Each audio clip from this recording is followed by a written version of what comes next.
Welcome to the Strategic Veteran, where we chart the course from service to civilian triumph. I'm Adam Peters, a veteran, entrepreneur, and your fellow navigator in the quest for a life of impact and fulfillment. My mission is simple: to empower you with the tools and stories that turn challenge into opportunity.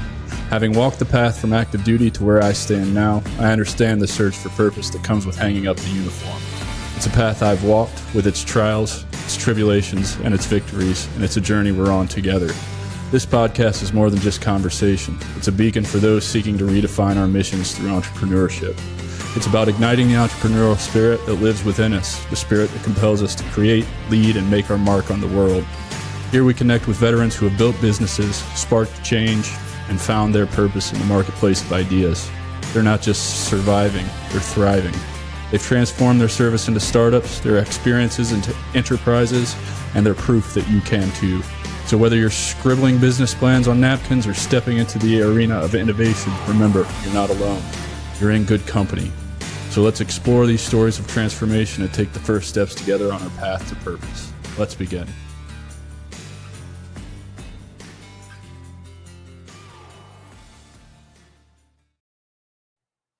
Hello, everyone, and welcome back to the Strategic Veteran. I'm your host, Adam Peters, and today we have an incredible episode lined up. Joining us today is James Artman, a true warrior and an inspiring advocate for resilience and personal development.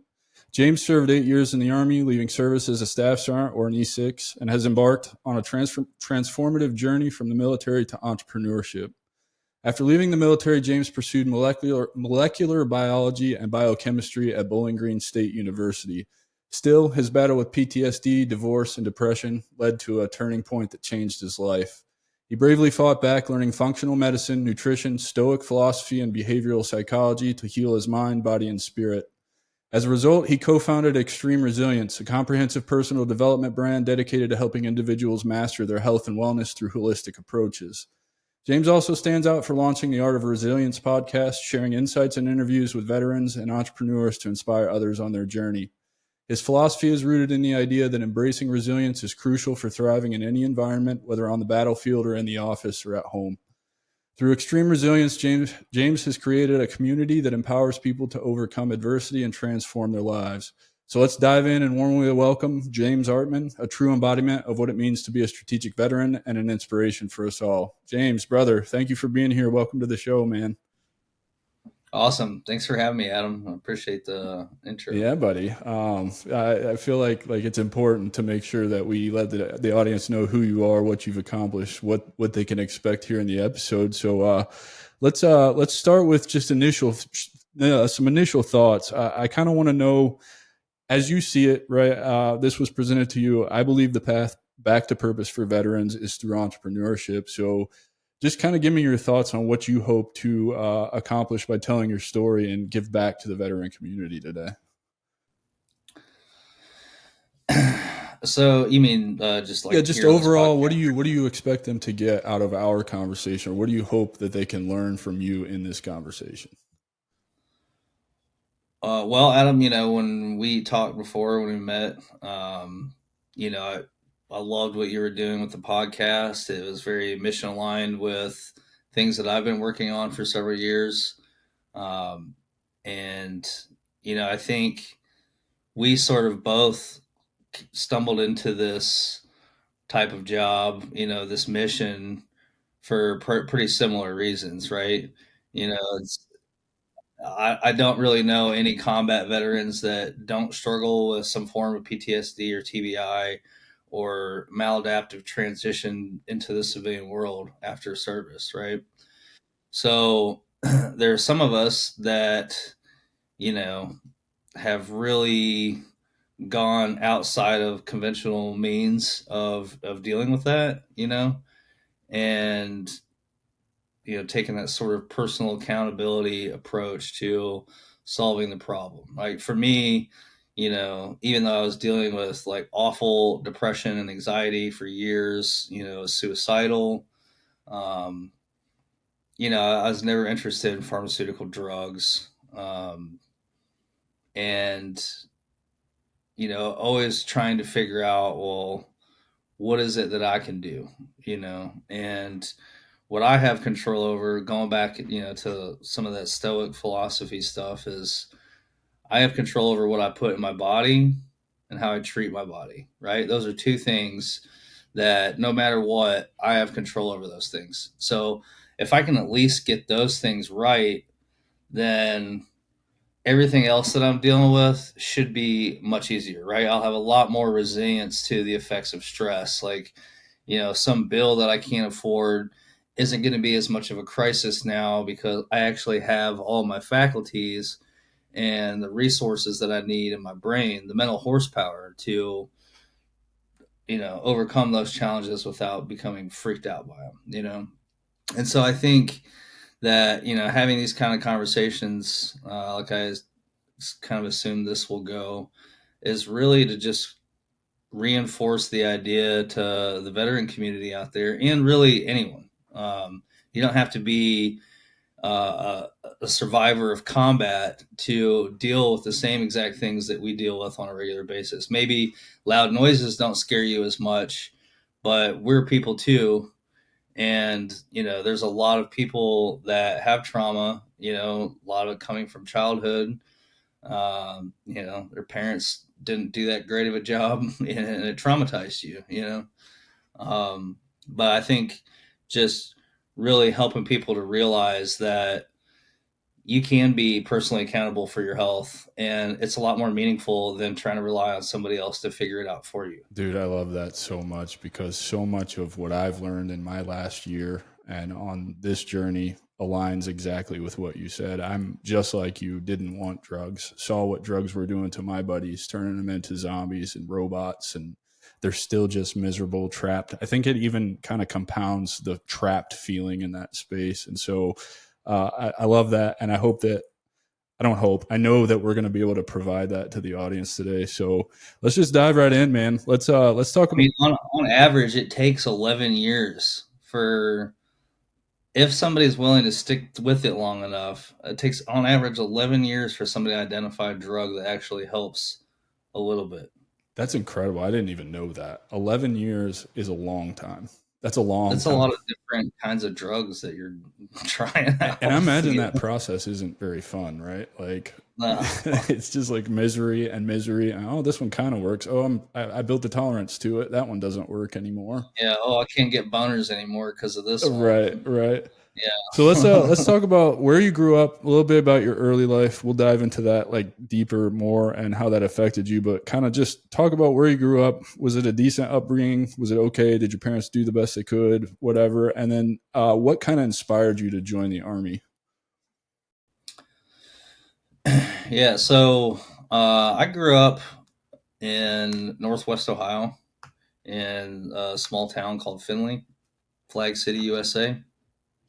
And, um, as far as childhoods go, to me, it seems, pretty average. My parents split up when I was pretty young, so I was never really around my biological father. I never really actually met him until I was like 14. Um, and then my mother, her second marriage was pretty tumultuous, to be honest with you.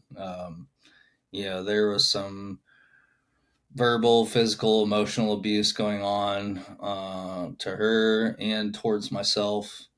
Um, but, you know, it's it didn't seem like more than what most kids probably deal with, So you were probably looking at your childhood, looking around, seeing other people and being like, it's pretty normal, right?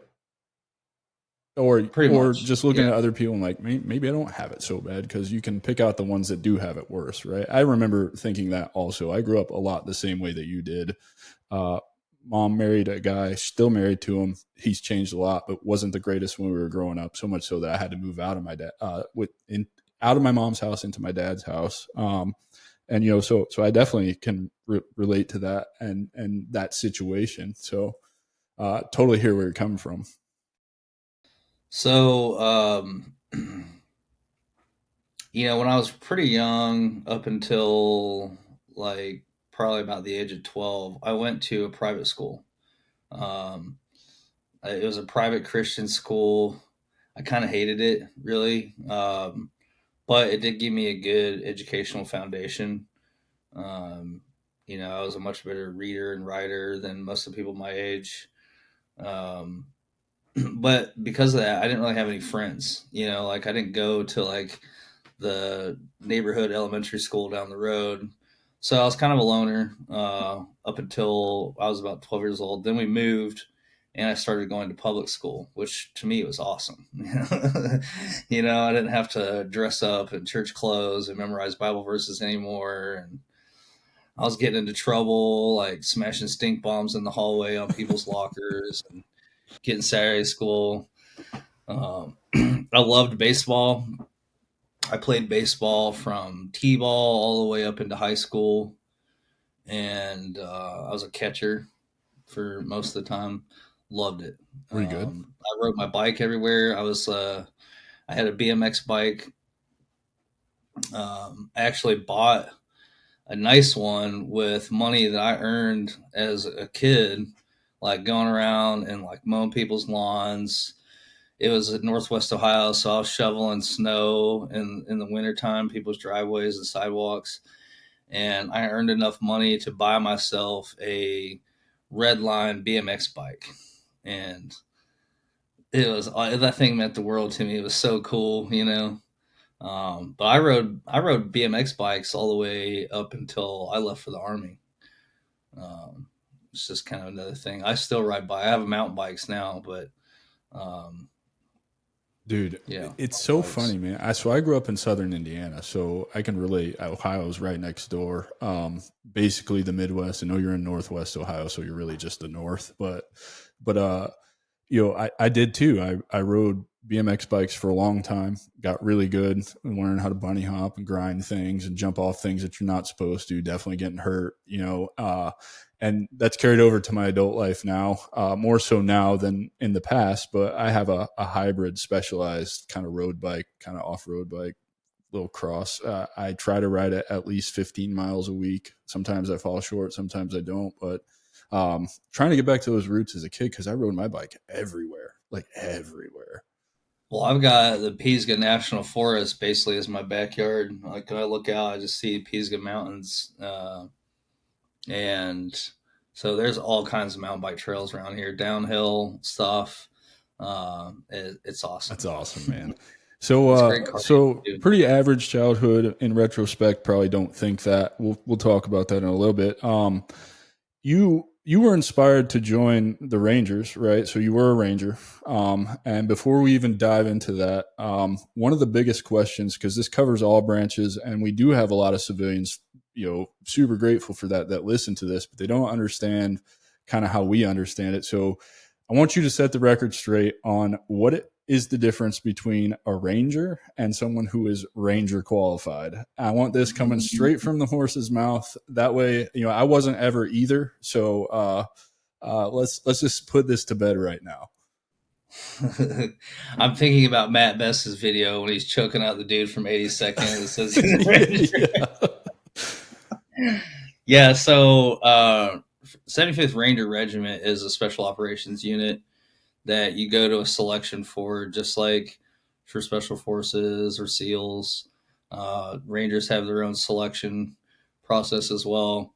I'm kind of an older guy, so when I went through, it was called RIP, the Ranger Indoctrination Program, which I believe was 3 weeks. And, it was just a suck fest. I think we started with like 260 some people, graduated with 56. That's pretty average, right? Yeah, that's. I mean, at the time, I don't know what their class sizes look like I now, mean, but 56, yeah, even that's for back then, sounds like it was that's a pretty good number that actually made it through. yeah.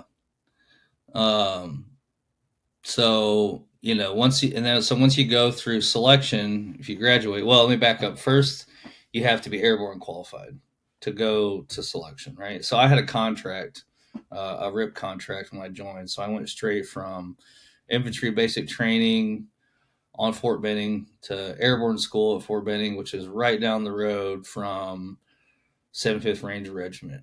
And that's where 3rd Battalion is and 75th headquarters. And that's also where the RIP barracks were.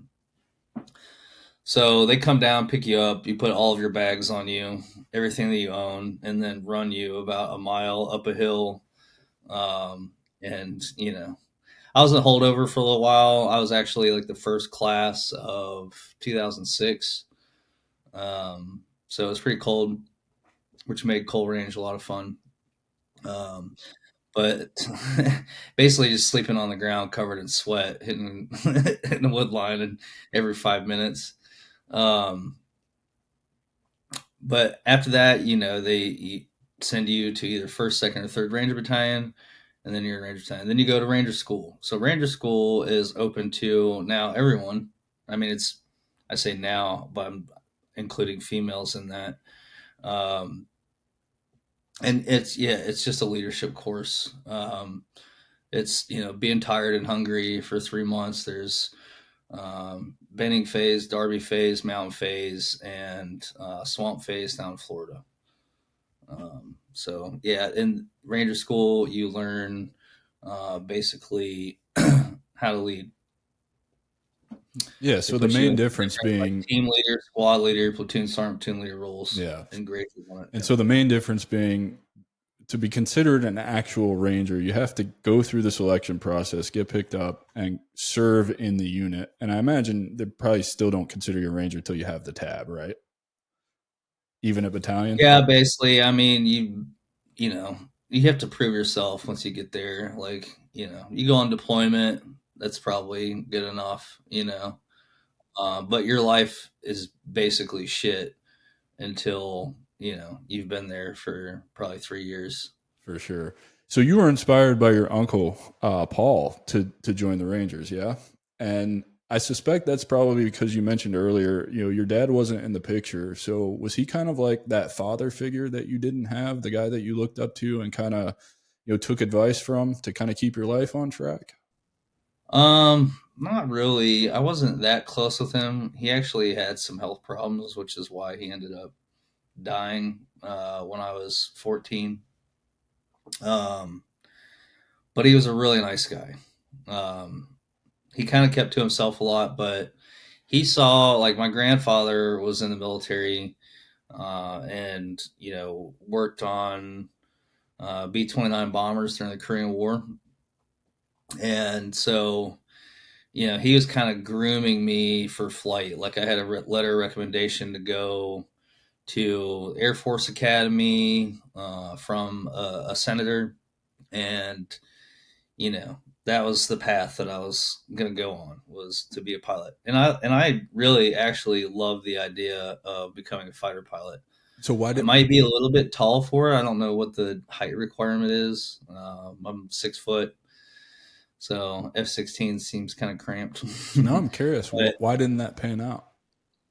so I mean, because that's a pretty it strong was really deal, just right? my Like my own having a letter decision. from a senator is a pretty big deal. Like that's a shoe into the academy, right? I don't know if it's a shoe in or not, but it was something meant a lot to my grandfather, right? Well, my uncle, he saw what was happening, and he was like, you don't have to go in the Air Force, if you don't want to. And he thought the Rangers were so cool. He had this like gun collection of like the Gen 1 AR-15, like the first models ever built. He thought it was the coolest thing in the world. And he had this book about Army Rangers and was like, showing me pictures of these guys. And so I guess when he died, that was like the last real meaningful conversation I had ever had with him.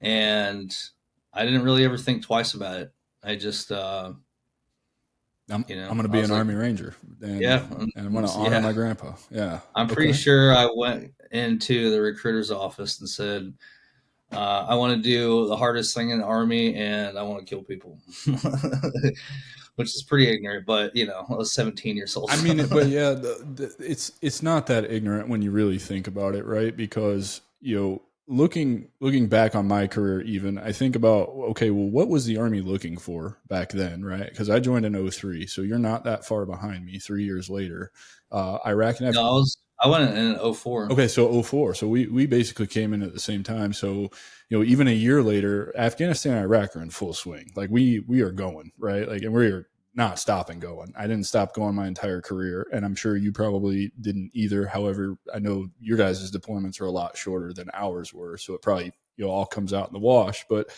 thinking about what the Army was looking for at the time, like they prey on people, not in a bad way, really, I guess, but it's just like, for me, the Army was a way out of southern Indiana and the farms, right? And I imagine the Army was a way out of Northwest Ohio for you as well, right?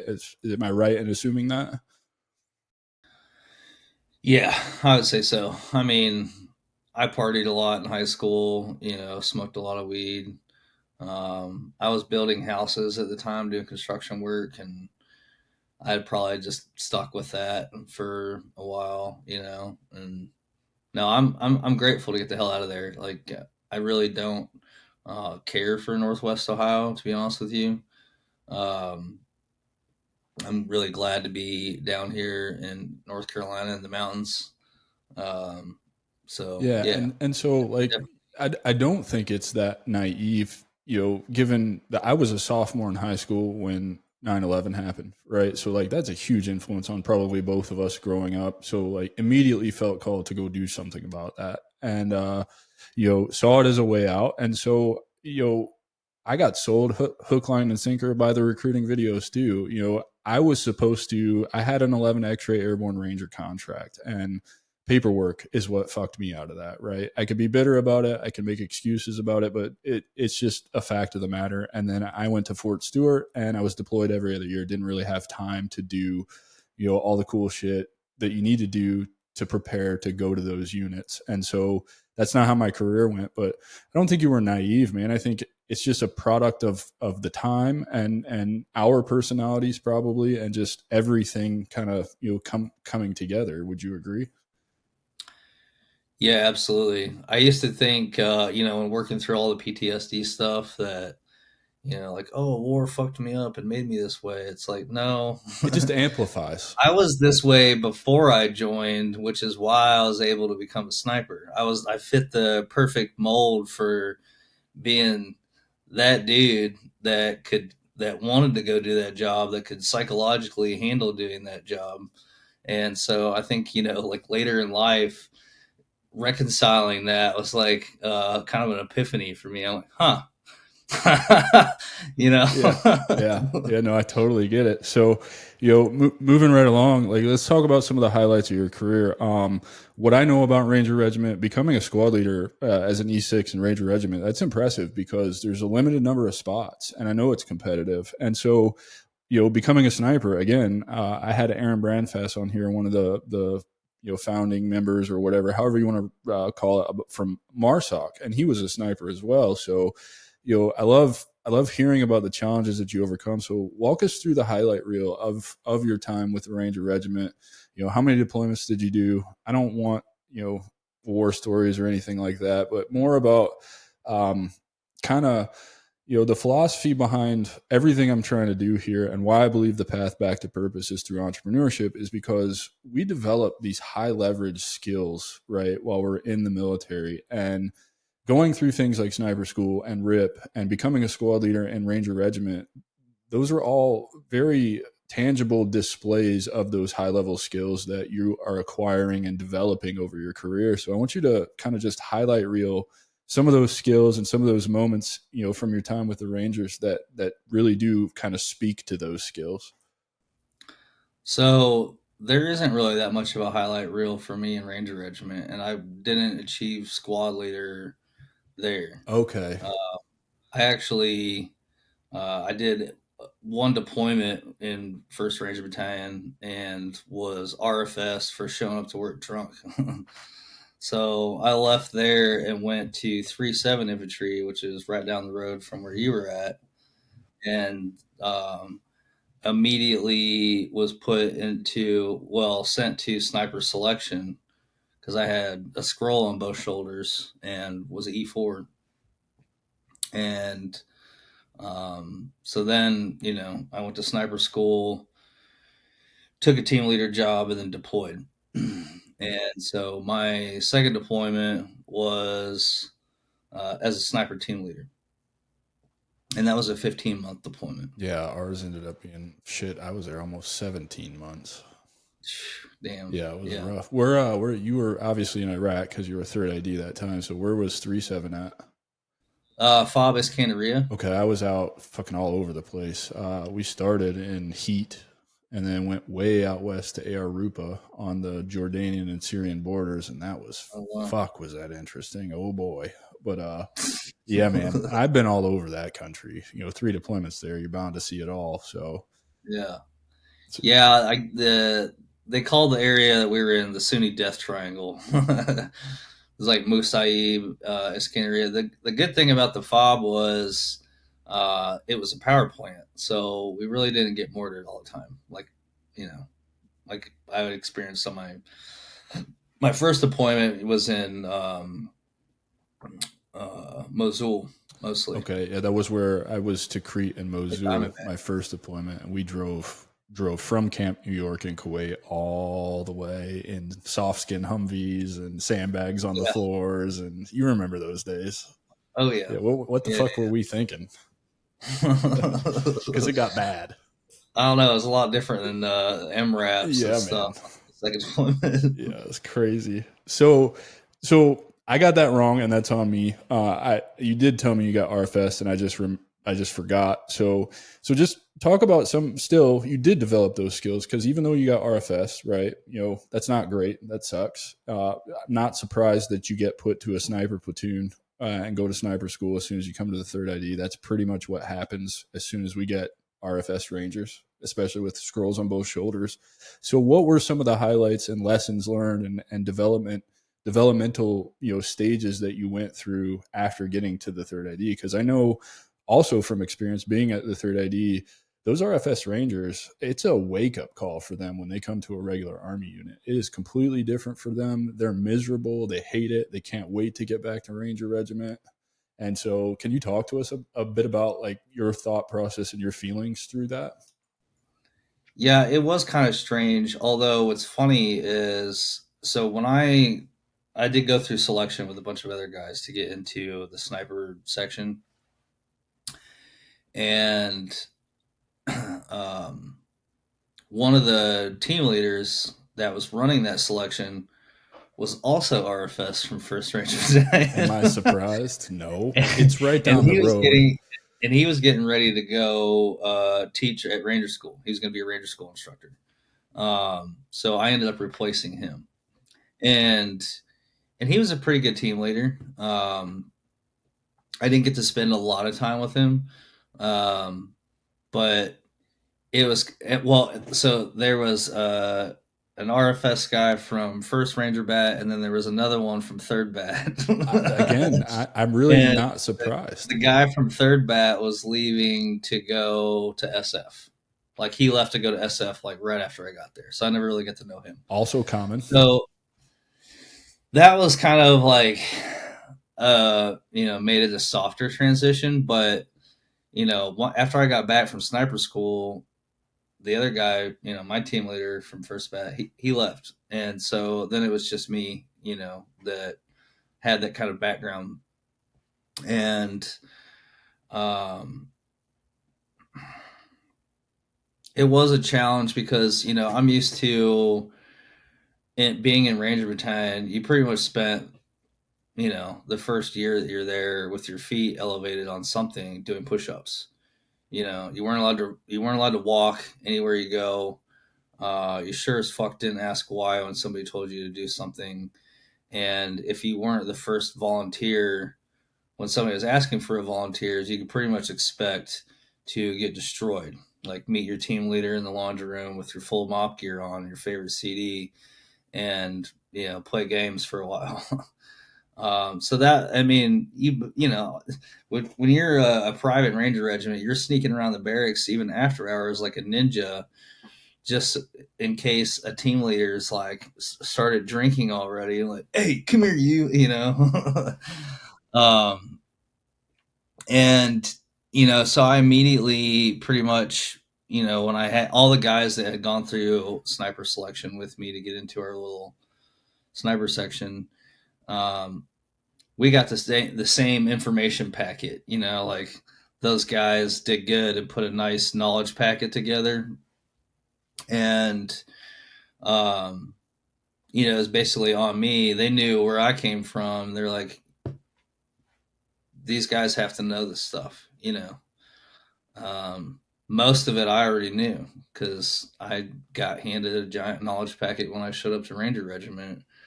And I can still tell you what the chamber pressure is of an M4 and maximum effective range of a point target with an M249 on a tripod. Like Because they beat it into how you. much the spare barrel weighs 6.6 pounds for 240. And they beat that into you, though, right? Yeah, and they would just run through questions all the time whenever you weren't doing something. And so that was kind of, the expectation that I kind of carried on with them, and they absolutely hated me for it. I was in their rooms early in the morning, you know, 5:30 at least, like making sure there was no toothpaste spots on their mirror, because if there was, like, they're elevating their feet. Um, and I just quizzed them on it all the time, and acted like what I had observed a team leader is supposed to be act like, right? And even though I was good, I felt like I was a good leader. Like I PT'd those guys well, I trained them well. We did a lot of training. The interesting thing about being in a sniper section in a mechanized infantry battalion is no one really fucking cares about you. Like, we didn't get added to the training schedule. Like, no one was figuring out like beans and bullets for me. And I had to, as a E4, go into our XO's office and like get stern with them. Like, yo, like, we need to secure these ranges. And I always had thought it was kind of strange that those kinds of things were falling on my shoulders as an E4, but I was happy to do it. Trying to toe the line with leaning on senior leaders without getting my ass handed to me. Well, and I think, to clarify here, like why that happened to you and why they don't care about a sniper section in a mechanized unit is because the main focus there is on gunnery, right? It's the biggest thing at the third ID. A master gunner holds more weight than anybody else in the entire army in a mechanized unit. And everything revolves around tank and Bradley gunnery. Even if you're a dismounted infantryman like I was, I never drove a Bradley. I was never a BC or a gunner or anything like that. I was a dismount. And even us, like, we get shit on. There's only a couple of dismount tables. The rest of the training is up to your squad leader and your platoon sergeant to do for you. And then you pull a lot of guard duty on the tracks, right? And so that's what's happening for those that aren't familiar with this. That's why he's, an E4, typically sniper section sergeant is at least an E6. So, I think that's awesome that you got that experience, kind of trial by fire, right? Like, just figure this out. That's how I learned a lot of stuff in the Army too. And I used to kind of hate it, but I actually kind of like it now. And I apply that to my own business. Like, I have to make myself uncomfortable and then I get more shit done. Well, I'll tell you, I think sniper school was a really big turning point for me in my career, not just in my occupation, but my mindset as well. Like, the kind of they basically told us, like, nobody knows your job better than you. No one has the training to employ you effectively. You know, so you're gonna hear a lot of, "Hey, go sit in that bell tower," which is the last place you want to be because there's no egress and you're most likely going to get rocketed or something. Um, and so, getting some training in unconventional warfare and being told, "Hey, think for yourself," which, is kind of weird in the Army when you're in a conventional battalion. Yeah. Yeah. It is Um, weird because you never think for yourself. yeah. And so I just kind of started being that way, which actually is probably became a means to an end for me because, like many other veterans, my motto my last year or so in the military was I do what I want. Yeah, You know, yeah. like fuck your stupid You rules. get the itis, right? Like I'm not doing that dumb shit. I'm gonna do it how I want to. You know. So I didn't really see any of these challenges as obstacles that were out of reach for me to address. You know, like even if I wasn't invited to battalion S2 briefs overseas, I showed the fuck up. And then when I heard something wrong or heard, something said to where I'm like, hey, here's a good spot to use snipers, in a room full of senior leadership, as an E5, wasn't afraid to, tell somebody they were wrong or let them know, like, hey, maybe there's a better way to do this. Like, let us get some eyes on this target before you spin up a whole battalion mission on it. Do you We think start. sniper school helped you embody that mindset and being able to speak up in a room full of way higher ranking people who don't give a shit about you and like actually have the confidence in yourself to tell them how to do your job?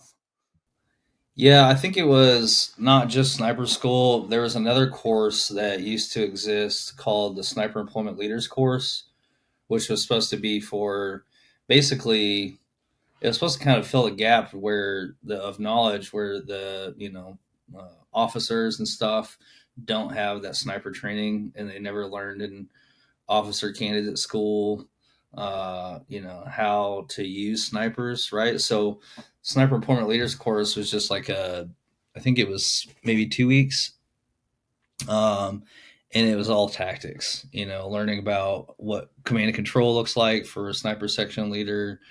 How to do insertions. Setting up primary and alternate infill, exfil routes, hide sites, casualty collection points, So really, HLZ. like logistically, it's troop movements, all the stuff that the army doesn't teach you at the lower level, right? Because as a just a member of a team or a team leader or a squad leader, even really not until you get to platoon sergeant do they really start teaching you about that stuff, because it's all usually handled by officers, right? Because they've got a 4-year degree or whatever the fuck the reason is. I'll never understand it. But I digress on that. Yeah, so I think I had a lot of confidence in myself when I heard the an opportunity for us to be used, because that was another thing that they taught us in sniper school was you have to be a squeaky wheel. Like if you're not out there like looking for work, then you'll sit on your ass.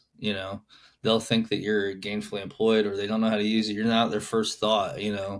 Like you said, a mechanized infantry battalion, they're like, oh, how can we use our Bradleys? Which was really funny because in the Sunni Death Triangle area where we were, those things were largely useless.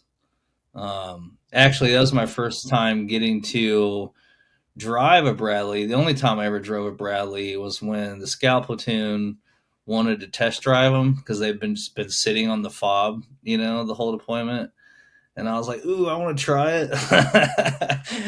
And I'm like Ricky Bobby, like power sliding on the fob in this thing, Hell and yeah. that was about the most action those things got on our Do you know what the deployment. reason that you weren't using them was? The roads just Just couldn't awful. handle it. Yeah, there was a lot of rollovers that were happening and stuff, like trying to get around these fish farms and Because the capability of the Bradley, I didn't care being mechanized. I always wanted to be a leg, but man, I've got a lot of respect for the capability of that machine. Because, dude, there's nothing like backing over a wall, dropping ramp, clearing a building, and hopping back in and leaving. It's pretty cool, dude. yeah, I mean, I've seen a dude like basically do that and then pull off and like dump a bunch of Yep. Yeah. Yeah. Mark 48 rounds into the building. Yeah, yeah. So, yeah. Let's talk about. Let's move on a little bit, man. Let's really talk about some key lessons from your time in the army that are still with you today. And I've got a sneaking suspicion I know what they are, but I just kind of want to hear it from your perspective. Like, what do you think have you learned in the army through your career that has really stuck with you and that you've taken with you through transition and into building your business? So I have a couple answers for that. So one of them is actually to finish answering the last question, which was how was The the sniper school, yeah. transition going from Ranger Regiment to 3-7. What were the challenges there? And one of the biggest challenges that I had to overcome was I was trying to be like a Ranger team leader where you just smoke the fuck out of everyone and that's it. And that didn't work on these guys because I had some headstrong privates from Southern California that I mean basically said shit that I'm like, bitch, I could give you a fucking Article 15 right now, They're like, fuck you, like this is bullshit. And I mean, it would, when I was a younger team leader, I'll just like start seeing red, like, why aren't you listening to me? And I found myself frustrated all the time. And they hated me, of course, because I had no qualms with, if they did something wrong, just destroy them.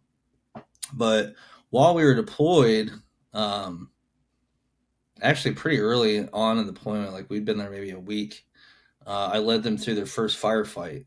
And Um, it was pretty textbook, but I did it really well. No one died. And it was scary.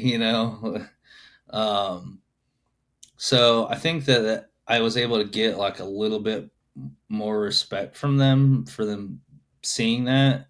And then I started using counseling statements on some of them because I knew like if I just smoke this dude, he's just gonna start bitching and piss me off, and nothing is going to come from it. So I started using counseling statements on.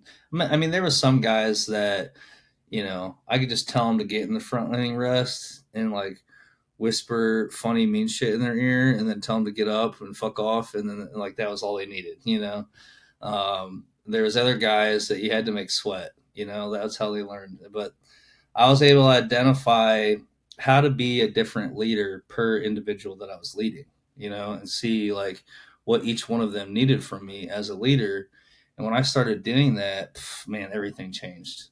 I love Uh, that, man, because I was the same way. I got frustrated as a young team leader with some, and even as a young squad leader with some of the guys, and just they were a lot like me when I was a strong private. Like you couldn't, let's go. I'm just going to do exercises. Plus, back early aughts, right? We were, and I'm sure you remember this. Remember the sand pits that used to live outside of the battalion AOs? yes, yeah, Remember what those were for? yeah, Like yeah, you're either fighting or you're getting fucked up in there, right? And yeah, so as a private running around the third ID, when I got there, you just wide berth around those things. If somebody's getting smoked and you walk by, you're joining, like hands down, it's going to happen. And so, I was frustrated as a young team leader also because, like, what do you do with these guys? Like, they're just machines. They're going to do a million push-ups, a million squats, whatever you have them doing, monkey fuckers. I don't even know, and it doesn't phase them. Like they just doesn't phase them. So I quickly figured out. Uh, my protege Briar Daniels is the one that comes to mind the most. I would make him write 1,500-word essays on why he was being disrespectful to me or whatever the issue that I was having with him was. That was far more effective than trying to smoke that kid because he would beg me, like, Sergeant Peters, please don't make me do this. Sergeant Peters, please don't make me do this. Like, nah, dude, I want this by, PT tomorrow. And he yeah. hated it. And so it's cool to hear you kind of develop the same way. You learned how to lead individuals as a team, right? And it's not the same across the board. There's so many different personalities in the Army, and that's just awesome. Yeah, it was a great lesson. Yeah, it has definitely stuck with me. My wife's in hospital leadership, and we've had conversations about leadership and stuff, and that's come up a lot. She's very much like that with her staff too. So I think it's cool. But um, the other probably more significant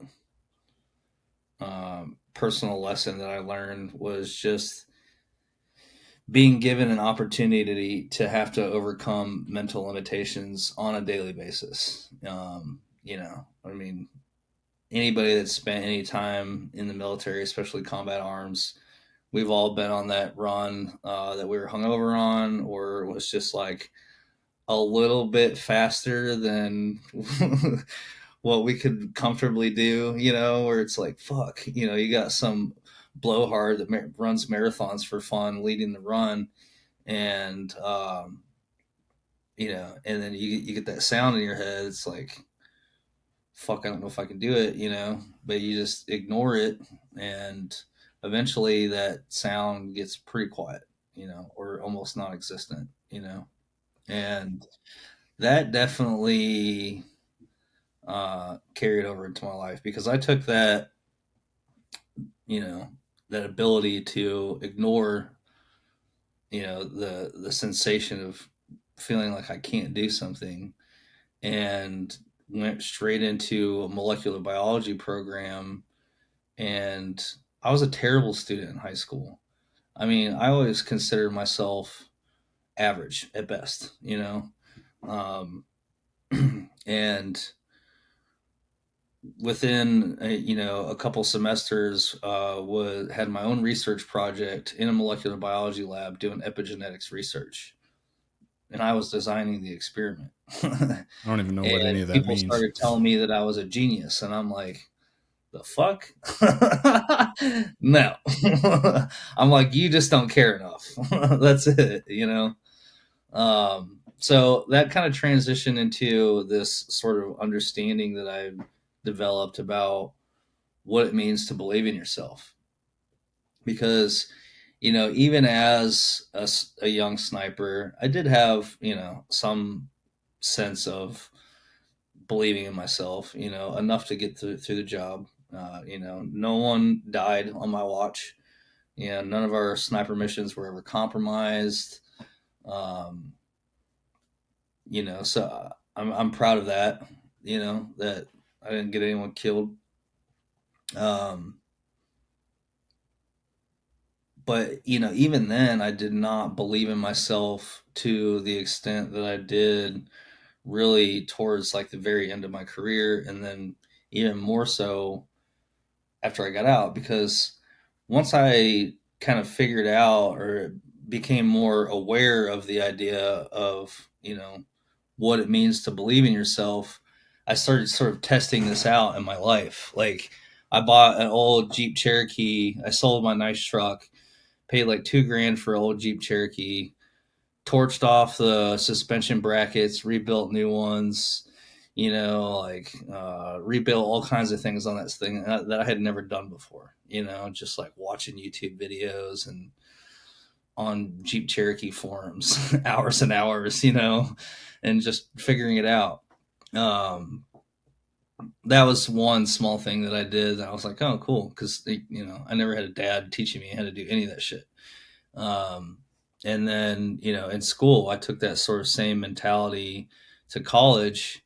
And I remember a fellow student bitching about one of our TAs, teaching assistant. It was a graduate student. He was foreign and he couldn't understand him. I'm like, dude, you have a fucking textbook. Like, read it. You don't need a TA, you know? And it became more abundantly clear how much different my mindset was than everybody else I was going to school with. And I think that, I mean, it's still super relevant in my life, even to this moment now. Since becoming an entrepreneur, I would say starting a business is harder than anything that I ever did in the military, and but it requires the same mindset, right? It requires self discipline, because nobody is making you get up and do all the thousands of things that are required to get a business off the ground. Um, put a business plan together, understand your financials, do fundraising, um, marketing, sales, like, all that stuff is a lot to figure out. And, never once have I had the thought, I can't do this. Actually, when I get into doing something that everybody else thinks it's hard, or maybe even it is hard, that makes me want to do it even more. I'm the same way. I love Yeah. that, man. And it's like a perfect segue. So you're talking about it. You end up in college studying molecular biology. What led you to the decision to get out, and talk about how rough the transition from, being a staff sergeant, sniper, platoon leader, probably, or platoon sergeant at the time. I was teaching sniper school, Okay, so actually. teaching sniper school to now you're in college, and I have a similar experience with college. I was blown away by how many people thought college was hard. I thought it was really easy, and I think because I had the life experience and the discipline of 13 years in the Army, and whereas my 18-year-old self, had I just gone to college, I knew I was going to fail because I wasn't a good high school student either, just like you, right? And quickly really kind of determined, like, the difference here between me at 30 and these kids that are 17, 18, 19 in college is I just have life experience and I know what discipline is, and I just know how to accomplish something because I value my time more, or whatever. You know what I mean? I think that's really what it was. So let's talk about that transition from teaching sniper school to now babysitting children in college, it seems like, right? Yeah. So when I was working at sniper school, I spent a lot of time in the forest, running stock lanes and stuff. And, I kind of always, even since high school, had an interest in psychedelics and plant medicine and natural sort of things, like useful stuff, things that, like, if you could go find some plant and know how to use it, like, I went through tracking school and learned about how to do tracking and setting traps, like, all those kinds of, like, self-reliance sort of ideas of things were always very appealing to me. And um, so I wanted to start educating myself about mushrooms, because I wanted to get into mushroom hunting. And the first mushroom book I ever bought was one by Paul Stamets. And actually, it was the book Psilocybe Mushrooms of the World, which, psilocybe containing mushrooms are the psychedelic species. There's a lot of stuff in there. And he did a great job writing that book in a way that made me extremely enamored with the whole field of mycology. Because you have to learn about, how mushroom fruit bodies are described, the macroscopic characteristics, so that way you can try to identify them to species. And so I got through that book in like a day and a half, and then went and bought some field guides, and started going out in the forest on Fort Benning, and just like, you know in the July August heat, just like beating brush and spider webs, like trying to find just anything that I could find in my book. And I was terrible at it. I would walk around the woods covered in sweat and spiders for 4 hours or so, and come out with like two little uninteresting things that are not food. um, but I just kept doing it. I really enjoyed the time that I'd spent by myself out in the forest. I had this Jeep Cherokee that I disconnected the sway bars on so I could get pretty much wherever the hell I wanted to. So that was kind of fun, listening to bluegrass and trying to find mushrooms. And eventually, I started getting better at it. I remember when I found my first oyster mushroom. I can still see what it looks like in my head. And, it wasn't even big. Well, there was like three of them, and they were probably like less than the size of the palm of my hand. But I was so excited to go home and throw them in a skillet. Well, first I made a spore print of them, which is lavender, just to make sure.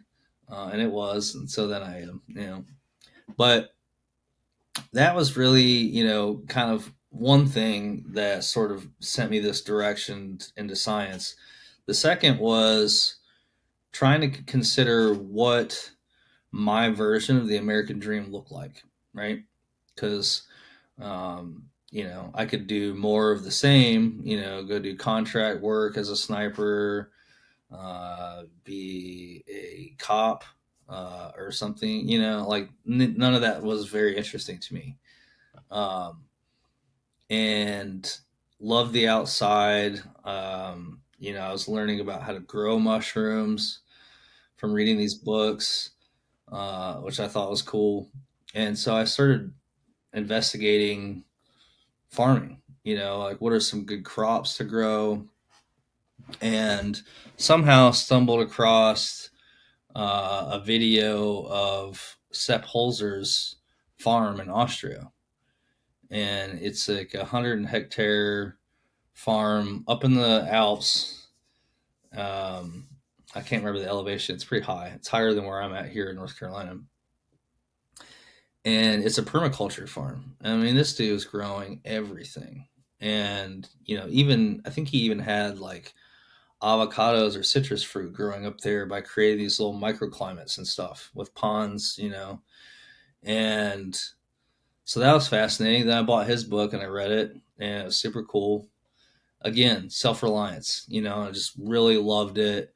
And it made a lot of sense to me, like from digging into permaculture. I'm like, why the fuck isn't everybody doing this? It's so glaringly obvious how, you know, awful our conventional agriculture system is, where it requires heavy human chemical input. Um, and it's not sustainable, and the food that it produces is basically garbage.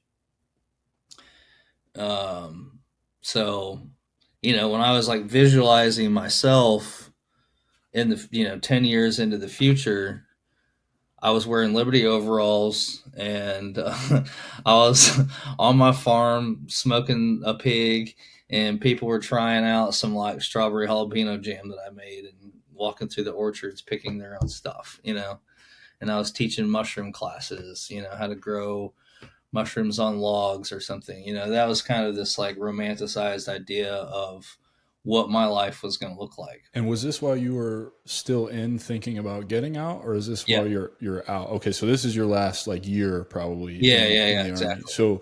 So had you made up your mind about getting out, or was this part of your process to make up your mind in getting out?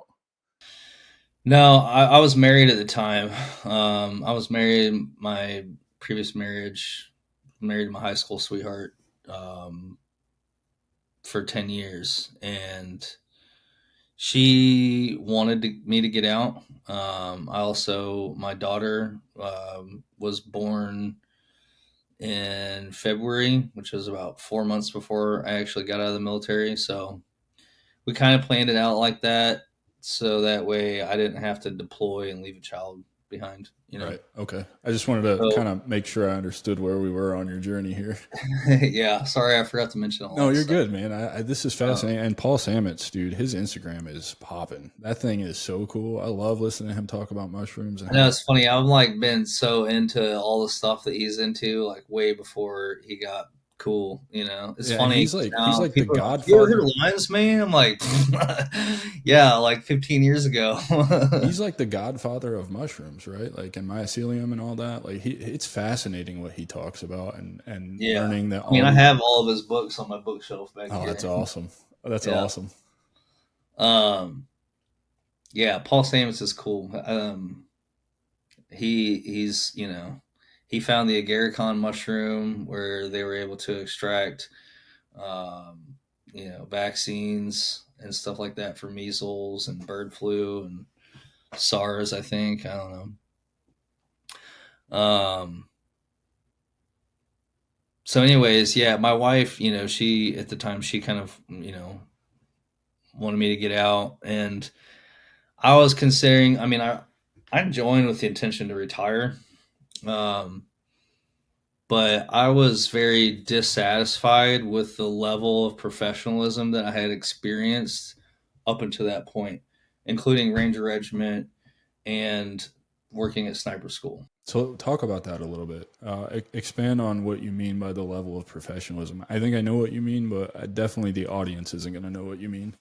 Well, I don't know. I guess when I went to sniper school, I actually stopped drinking after going to sniper school because I knew, I was made a team leader.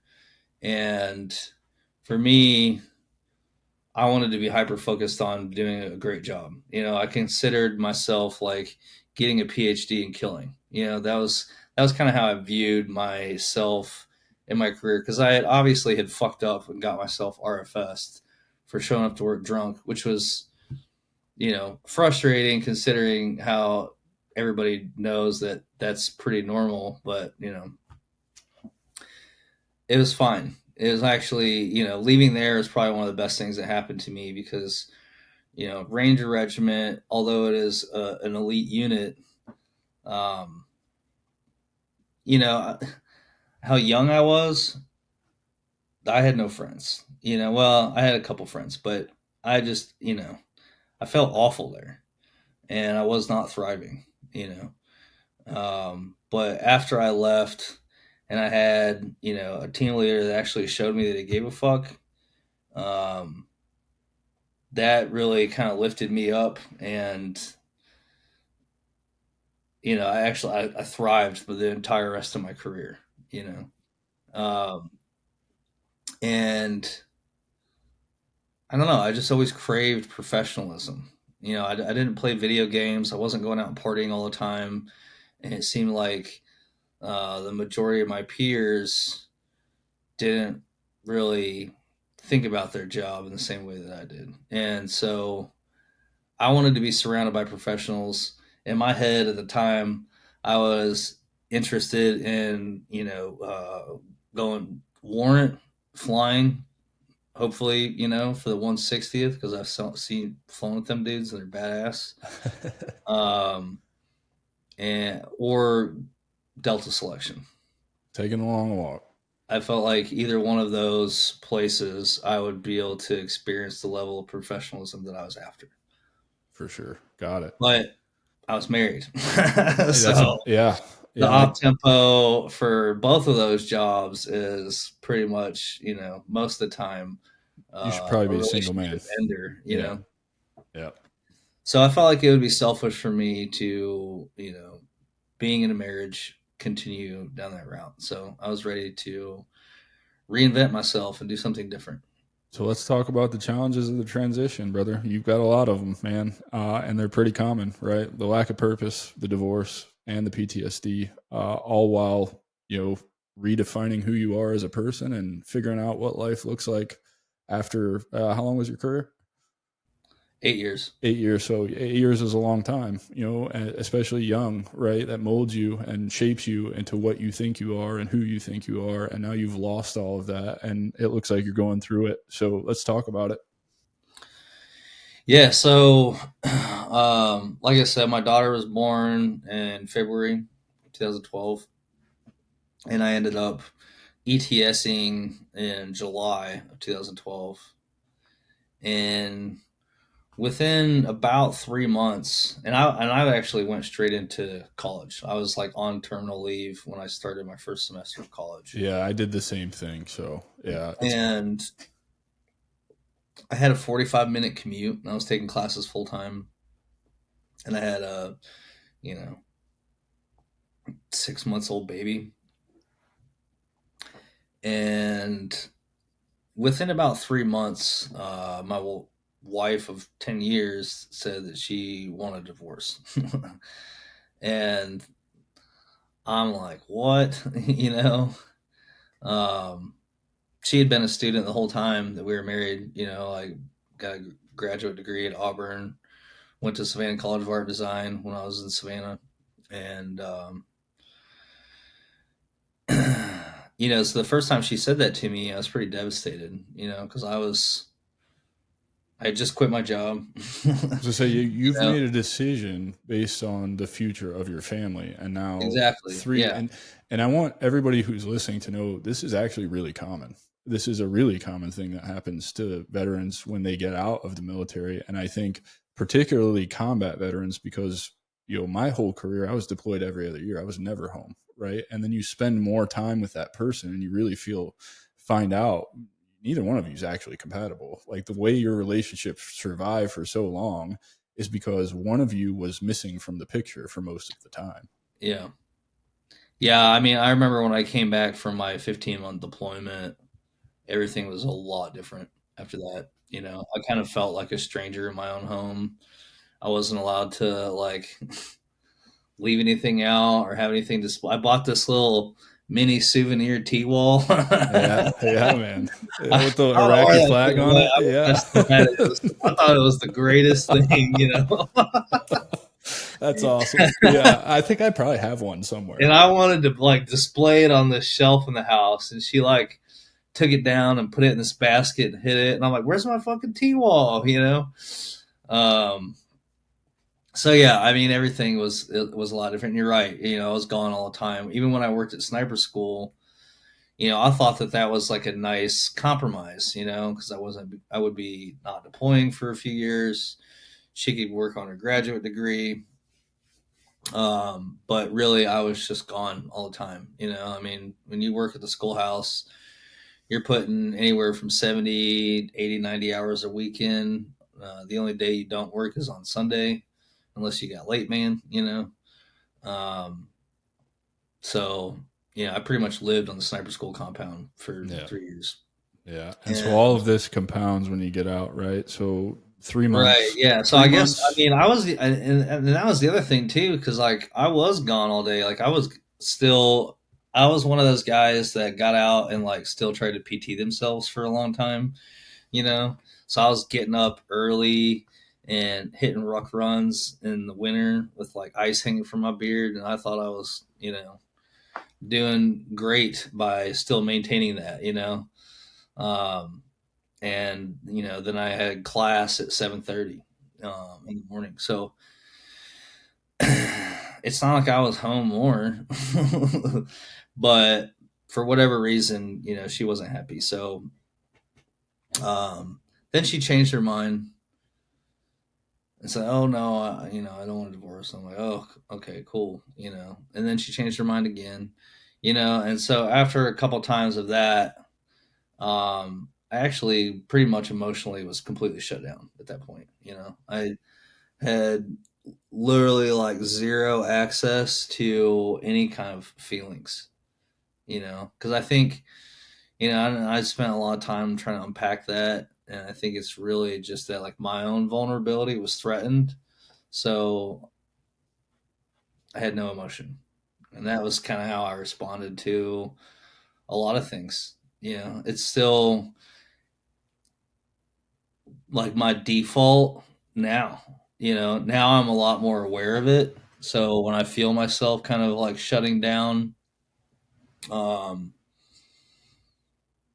I try to, reverse that or prevent that from happening.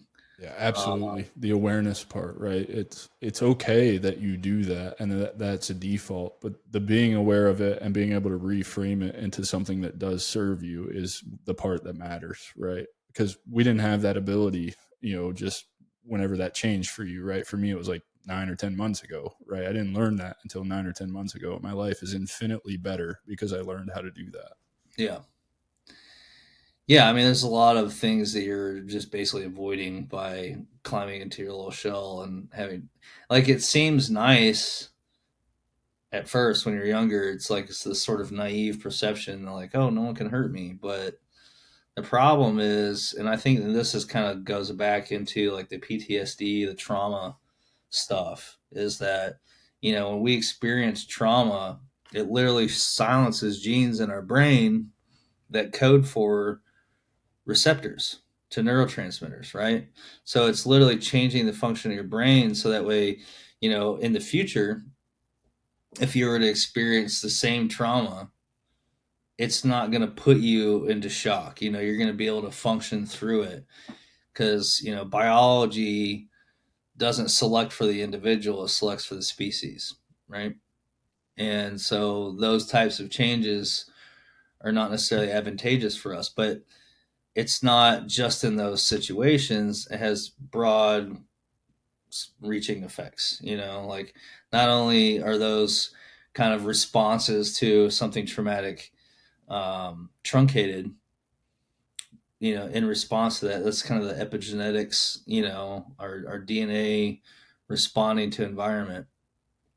Not only is it during, something awful, but in relationships as well, like you can't just like pick and choose which scenarios that's going to work out in your favor.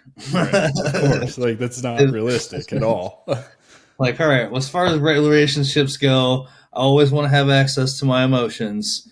But shit hits the fan, I don't want any, Right. Yeah. And well, and the Army is really good at teaching you how to turn that all off, but they're not good at teaching you how to deal with it when you get out and it all comes flooding back and you just can't. You can only stack that shit up so much before it eats you alive, is basically what I'm trying to say. Yeah. I mean, and, I'm sure you've been through a lot just like everybody else, but, I vividly remember, an IED attack where I had to forcibly just like stuff everything so that way I could actually work on dudes that needed help, and so yeah, it's just kind of that was the state that I was in when my wife wanted to go through a divorce, and it was around that time when like I was starting to deal with some kind of PTSD stuff. It all just kind of started manifesting pretty quickly, actually. And I can't really put my finger on what it was exactly, but I do remember like reaching out to like local veteran services and going to, I got invited to this like veteran group meeting or whatever. And I think everything that I had been through was still a little bit too fresh because I left that meeting and went home and sobbed in my driveway. And my wife at the time had, she came out and she made it worse. She was like, "What the fuck's wrong with you?" She's like, "You're damaged goods." And I was like, "Jesus Christ." Fuck, Like, dude. who the fuck I'm says sorry. that? I'm sorry that happened to you, but again, it's one of those Well, common things. yeah, and I think it just reinforced this idea that I was a victim. And that is what really took me the longest to figure out how to overcome, right? Because as long as I continue to subscribe to the idea that things that I had been through made me feel the way I do today, and there's nothing I can do to change that, then that's the state that you'll fucking stay in, But when I was able to realize that none of that stuff is me, I'm not my past, and it's also not anything that I can change. I mean, it's like I just dropped a rucksack off, and I was like, "Sweet, fucking done with that," So how did I you mean, get? I'm not saying that I don't deal with things sometimes. Still, like you got to stay frosty, but it's a lot easier, So and let's it's a talk lot less about that. painful. Let's talk about how did you get to the point where you could put the ruck down and not carry that shit anymore? About 6 or 8 more years of pain. Yeah, and dude, I get it because same for me. I've been out 9 years this November, so retired 9 years ago this November, and it took me all of 8 of them to figure it out. And so, I really do want to hear how did you figure it out? What was it for you? Everybody here knows that for me, it was the trip to Peru, the ayahuasca experience. I'm wondering if your fascination with molecular biology and understanding I'm not going to say that wrong word. Entheogens. Yeah, that one, and your relationship with mushrooms probably kind of informed maybe a psychedelic experience to help you change. Am I Sure, right? yeah. So actually kind of going back to the divorce situation, the final time when, because it was like three times, like every other month, she's like, I want a divorce, I don't, I want a divorce, I don't, I want a divorce. By the third time, I was pretty fed up with it and recognized that I was like completely shut off emotionally. And I was supposed to go to this Keller Williams show. Keller Williams and Lotus were playing that night.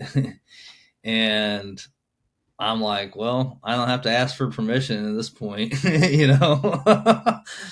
So I went down there with some friends and took a pretty hefty dose of LSD for a concert. It was like 5 hits. For me, it was a lot. It was very good LSD. Um, and the show was amazing. I don't know if you've ever seen Keller before, but man, he's great. I've not, but I'm um, gonna check them out for sure. yeah. And in the middle of that concert, like all of a sudden, I just started crying, and I walked outside, um, and I was just like, all of it was coming out, You all the purged. emotion that I had not had access to this whole time just started pouring out of me, and it felt incredible. Like I didn't even care that people were looking at me, wondering why I was crying. I was just like bawling, and it felt like I was taking like an emotional shower, Yeah, you you know? purged, right? Like that's Yeah. a real thing, and I think that's for those listening who are interested in psychedelic journeys, the purge is not what you think it is. You're not gonna shit your pants if you go to a reputable retreat or whatever. You're gonna puke. It's gonna happen, but really nothing's coming out because if you go to a reputable site like where I went, you fast from lunch until like dinner when you're going to ceremony. You're like not even taking the medicine until 8 o'clock at night. You haven't eaten anything in 8 hours. I believe what you're doing is you're purging bad energy out of you. You're restoring balance to your body. And it sounds like you had a similar experience with the LSD because I remember I cried uncontrollably. I don't cry ever. I stop myself from crying. I don't let myself feel that. And boy, oh boy, let me tell you, it felt like 1,000,000 pounds had been lifted off of me when I let all of that out. And I ran the gamut of emotions in my experience, which I'm sure you did as well. So yeah, I did have that experience, and then after that, it became like a sort of like emotional reference point for me. Like like now it's not like I didn't have to eat LSD again to feel emotions the same way anymore. You know what I mean? It's like all of a sudden I could feel stuff, and I thought that was really cool. Another really important realization happened to me another time when I was freaking out. So this was like probably a year later. I'm still in college. I'm living in a house with a roommate at the time after, my divorce. And I came home and he was watching this movie where there was this scene of this guy talking about um, stuff he had seen. He was like an Iraq War veteran. It has Christian Bale in it. His brothers like fighting and stuff. I can't remember the name of the I movie, think I know what you're talking about. I can't remember the name of it either. but I had earlier that day.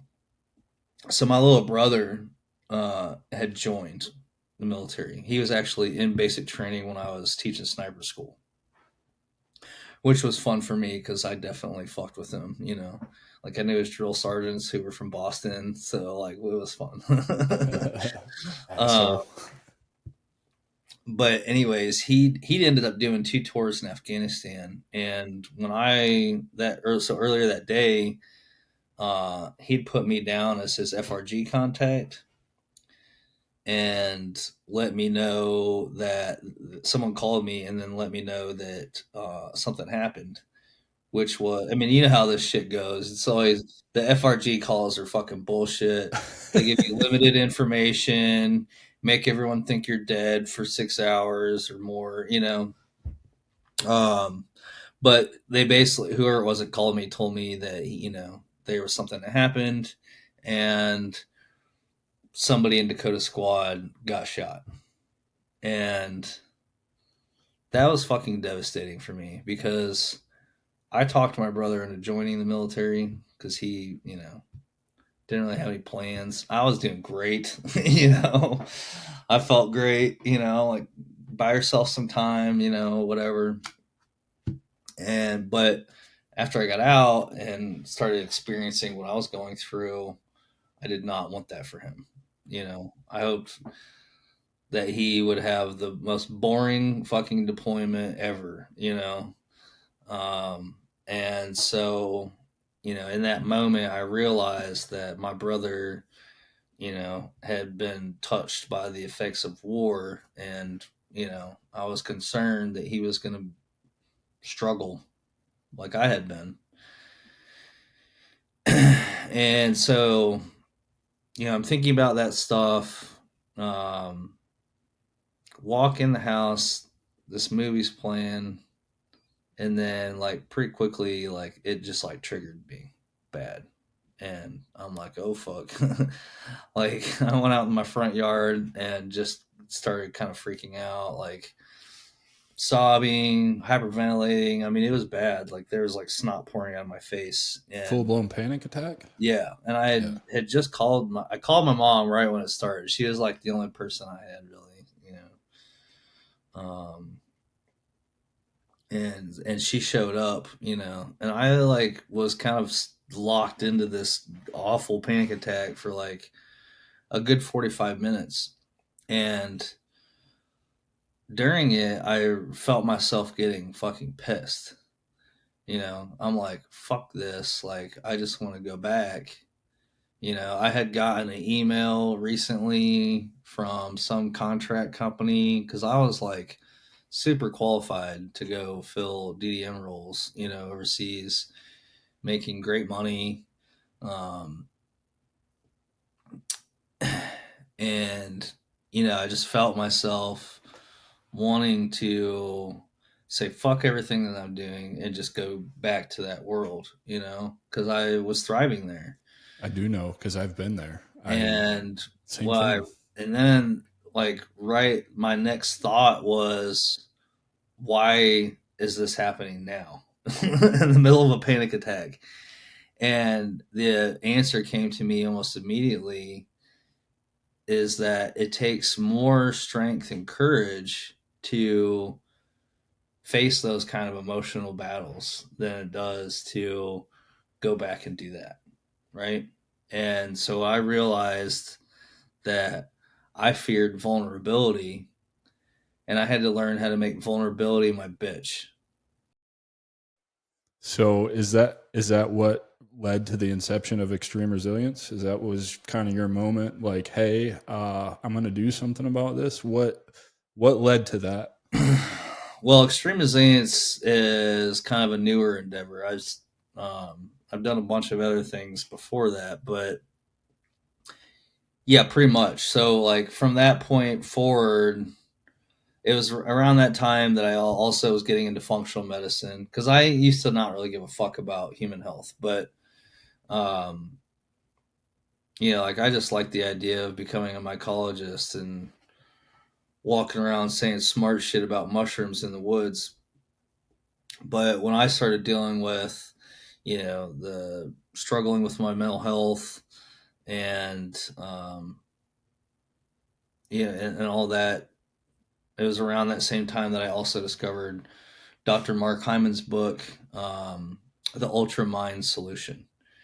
And that just opened up the whole world of functional medicine to me. And that was like one of the most exciting discoveries that I had ever made because then I realized I could take this understanding that I have of biology and apply it to my own self. Like I can be the engineer of my own health. And so I just kind of started hacking that um, and learning about as much as I could. I worked at a nutrition store.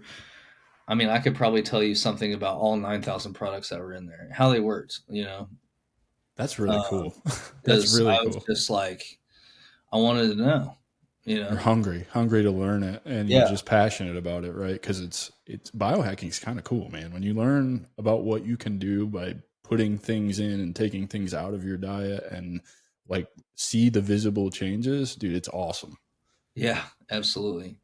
So eventually I put all that stuff into practice. I mean, it wasn't immediate. I went through this long period of just learning everything that I could, and eventually I put it into practice, and it literally did transform my life. I think that there was like a final push. I had another bad relationship, and then I read a book by Dr. Alberto Villoldo called Grow a New Body.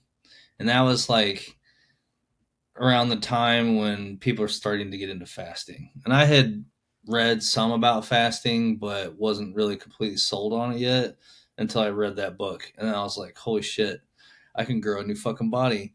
So I did. And that's exactly what happened. Like, I literally grew a completely new body within a period of probably 90 to 120 days. I look like a completely different person. I felt like a completely different person. I had dropped. I mean, I've never been like obese, but I went from probably like 215 down to 165. No, yeah, right around there. That was too light, honestly. And I did it wrong. I fasted all my muscles away. So it took me a while to like build them back because I just, I didn't care, but I felt great. Um, It's awesome that you're talking about this because I'm very much the same way. I played with intermittent fasting several years ago and didn't really stick with it. I did it for about 6 months and I was like, this is stupid. I'll go back to eating whatever I want. But since Peru, I'm getting to the point now where I'm starting to fast away my muscles. So I'm very conscious of that. But I've lost 90 pounds in 10 months. You're absolutely right. Like, and I've done it all basically by fasting and walking.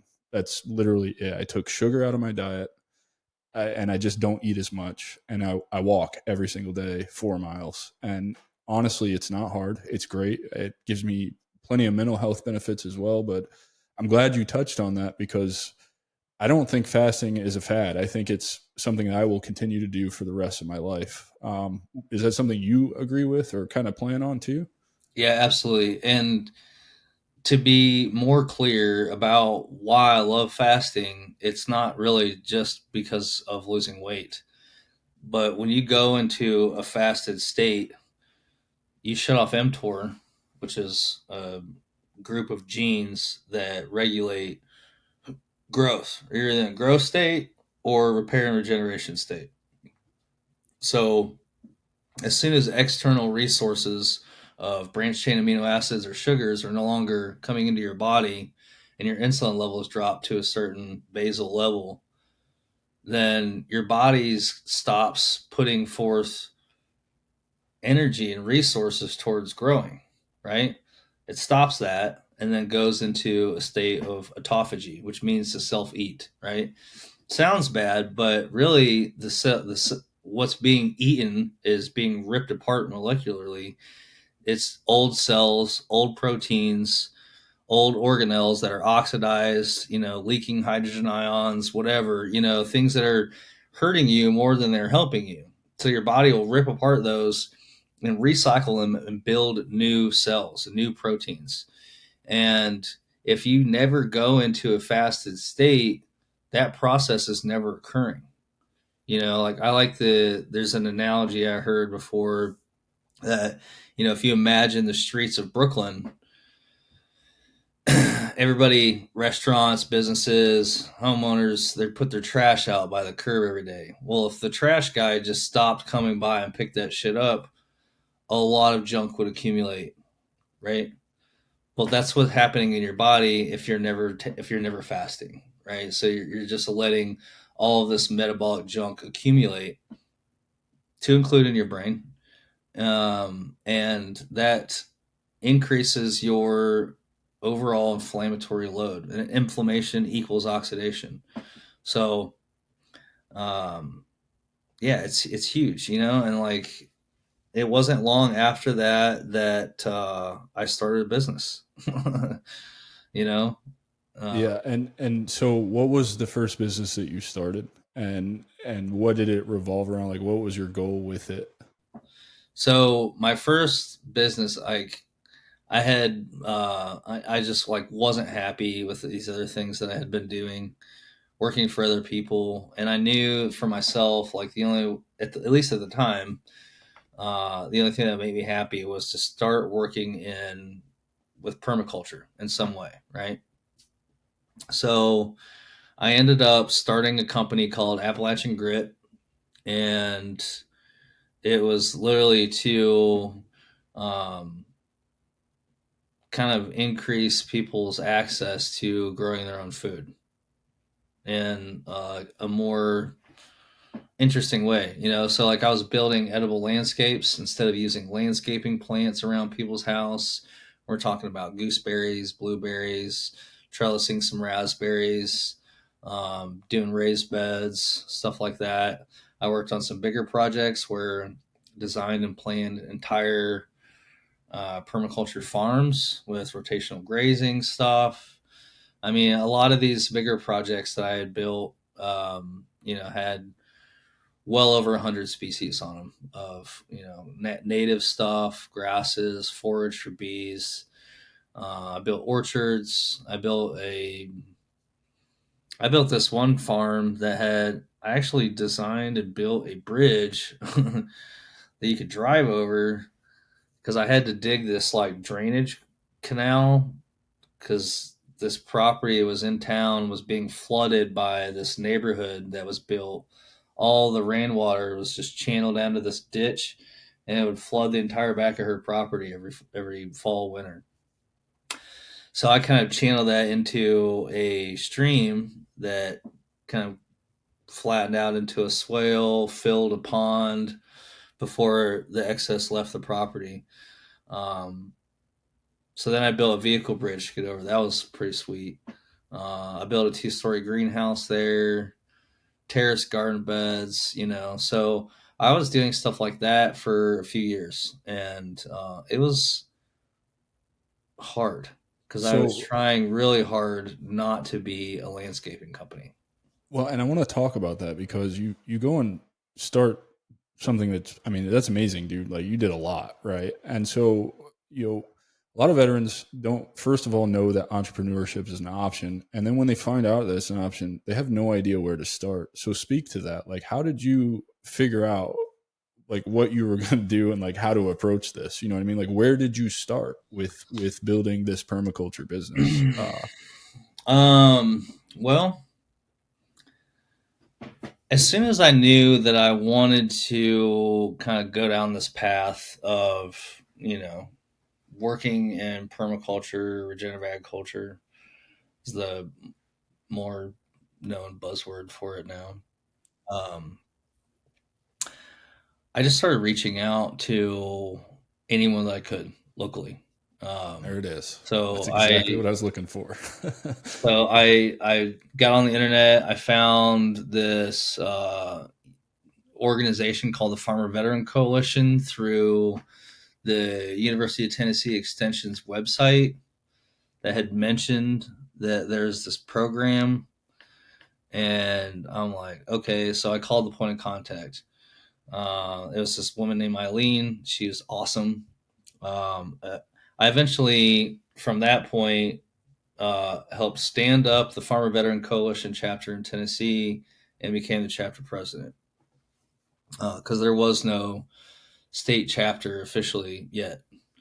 Um, that was, I mean, that didn't really have anything to do with my business. That was just, Well, Farmer it Veteran does, Coalition is a nonprofit that helps veterans get into a successful enterprise in farming, right, by but the providing point, but education and not really any money. But well, but I think the point is you reached out to people who are in a space that you're trying to break into, so you could seek knowledge that you didn't have, essentially, right? Like, and that's where you start, right? Like, you have an idea, like, start running your idea by people, start reaching out, exercise your ask muscle, because you're never going to get anything if you don't ask, and expect to get 100 no's before you get a yes. That has not been my experience in trying to build a business. Everybody that I have connected with since the inception of the Strategic Veteran, before I even knew what it was, has been on my side 100%, volunteering knowledge to me, enjoy truly talking about it.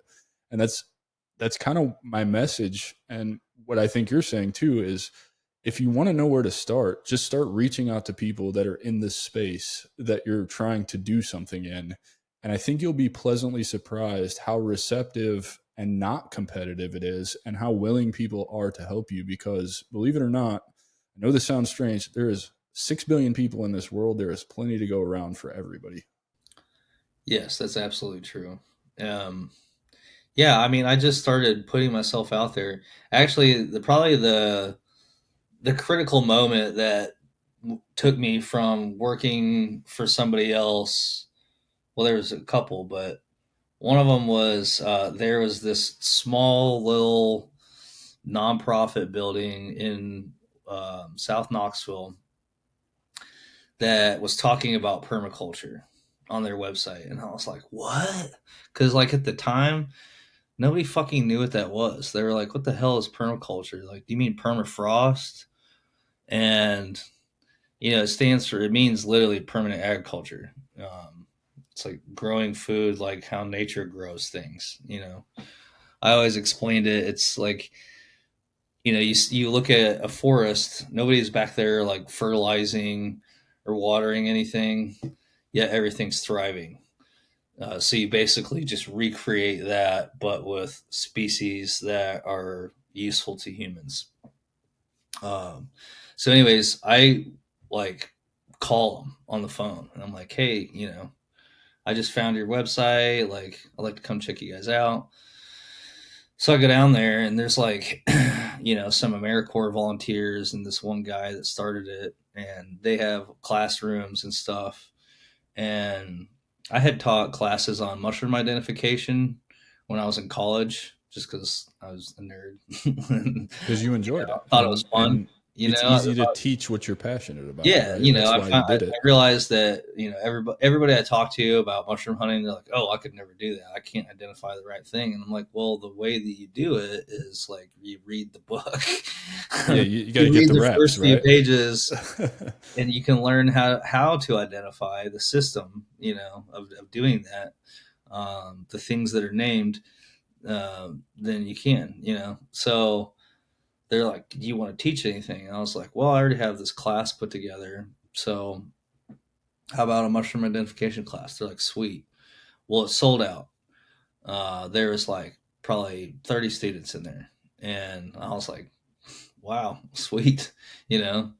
So I gave my class, and, it's kind of like had casually mentioned permaculture stuff, that, mushrooms can be an important part of a permaculture system, maybe. I don't know. But one of the students that was in there was originally from South Africa, also lived in Australia, and then came up to me and she was like, "Hey, are you a permaculture consultant? Can you help me with my property?" And I was like, yeah. Yeah, just lean into it, right? So yeah, I was Fuck like, it, "Yeah, let's that's go. me." This is what I want. It's So it's I at went my out doorstep. there, checked their property out, drew up a design. She cried, with just joy. And so on my days off or when I wasn't working, I would drive out there, and I built the entire thing for free. Um, I mean, she just paid for the plants.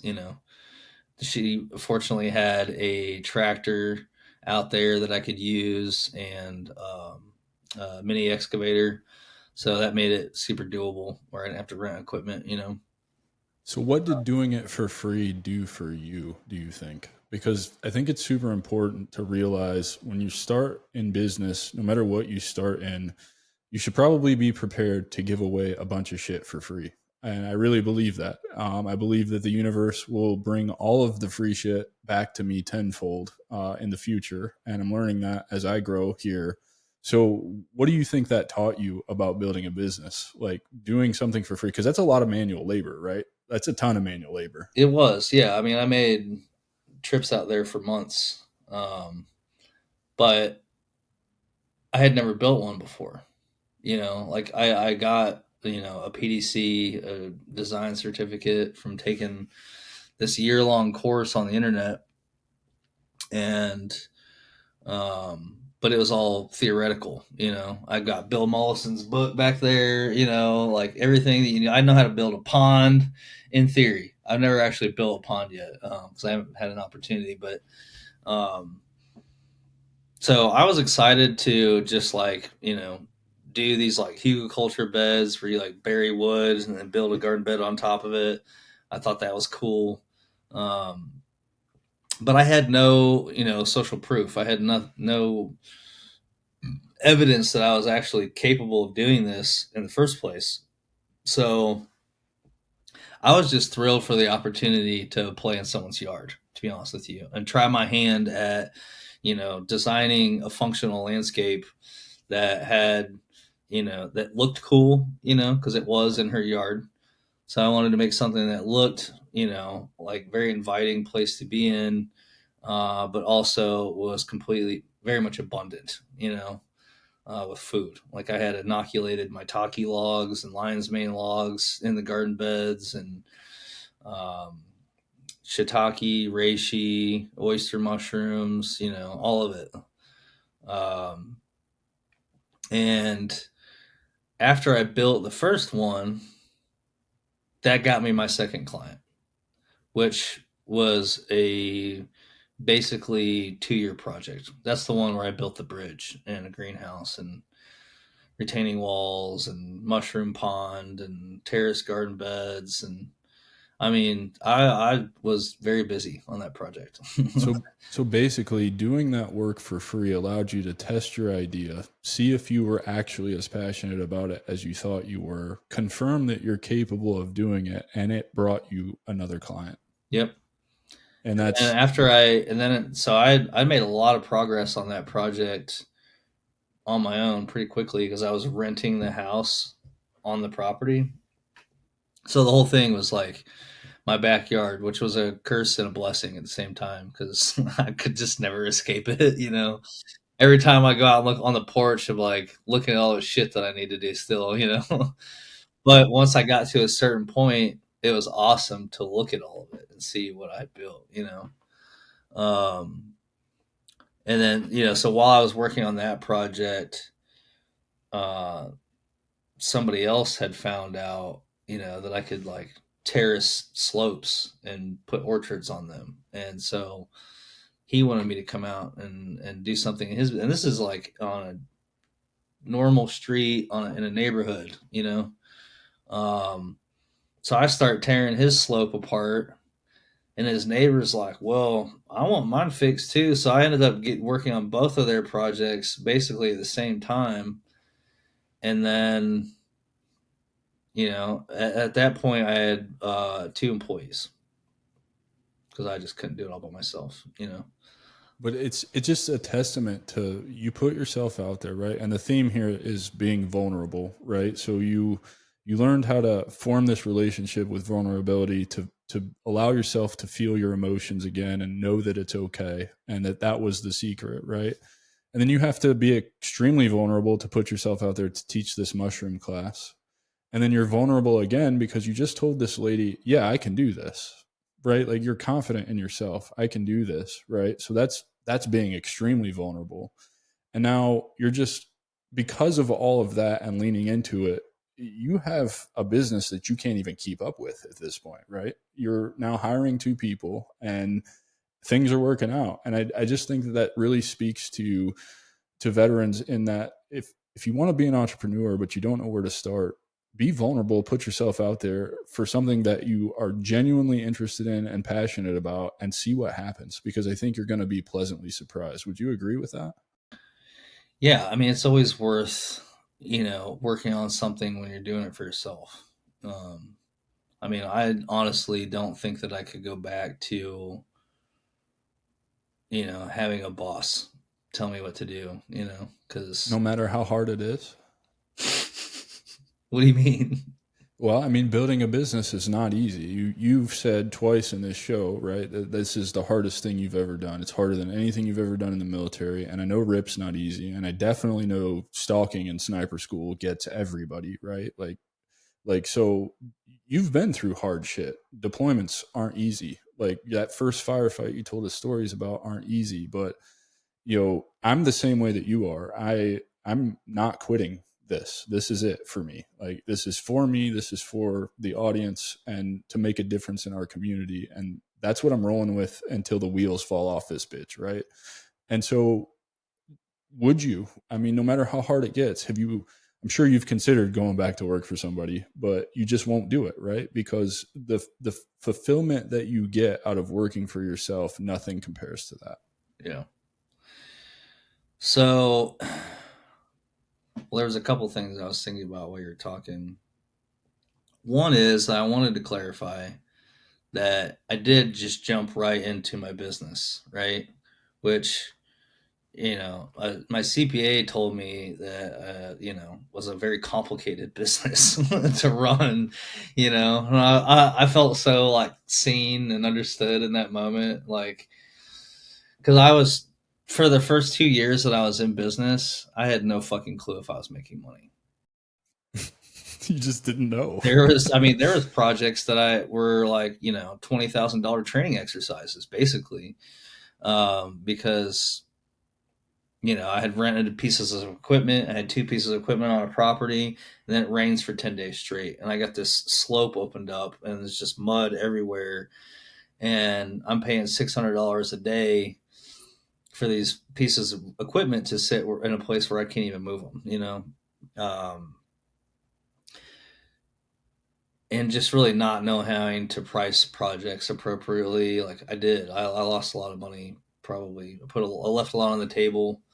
Um, Do but you I think do you eventually did think those figure it out. experiences were I necessary? eventually became a professional and knew how to professionally, estimate projects and make a profit. And But those experiences were necessary for you to learn those lessons, because you don't learn those lessons any other way, right?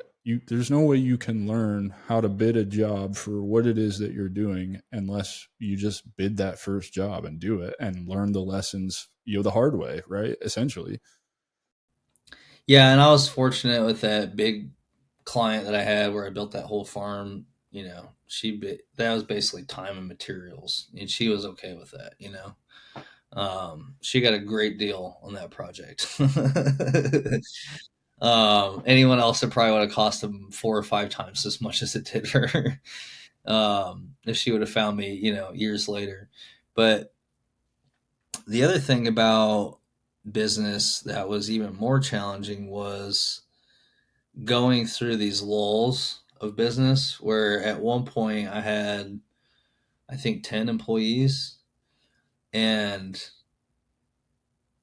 I hadn't sold a project in a couple weeks. And, money's run. I just paid rent on the building that I'm leasing, all the bills. Like, it's just an insane amount of money, just flowing. As soon as I get it, I give it away. Like I rarely paid myself. 3 years into it, and when it's Wednesday, and you don't have enough money to make payroll, that week, and you just like get fucking defeated and destroyed by that, or figure it out. And every single fucking time, even though I didn't know how I was going to, I would figure it out. And it's like that's the kind of shit that's like really scary and hard about running a business, especially when you get employees. But the thing is like you can't be afraid to fail, you know, um, because you're going to, and that's part of it. Like you're gonna fuck up. You're gonna fuck up for like 10 years, and then maybe you kind of know something, you know. And that's just like you have to make those mistakes, and you have to realize that that's part of the process, and not let your external successes and failures dictate how you feel about yourself, right? Because that's easy to do too. It's like, oh, my business is fucking struggling. I suck. That's not it's not true. Or if it is true, because we all can be honest with ourselves, like I'll be honest with you, there was certain periods of time where I wasn't taking as good care of myself. I got complacent and, staying out too late, like going to the bar or something with friends, um, and completely drop the ball on something or forget about this bill I had to pay or whatever. Things weren't running smoothly and it was my own fucking fault. So I had to be able to self correct. I'm glad that you touched on that because it's so important if you want to build a business, the being honest with yourself. You have to look in the mirror and you have to settle whatever beefs you have with yourself first before you can go and start, building an empire or whatever. Like that's just really what I've discovered is nothing happens without doing work on yourself first. Yeah, I mean, even if you're that's a good point because even if your business is successful and you're making more money than you ever have before in your life, but you're still a shit show, that money is basically gasoline for you to be even more of a shit show, you know?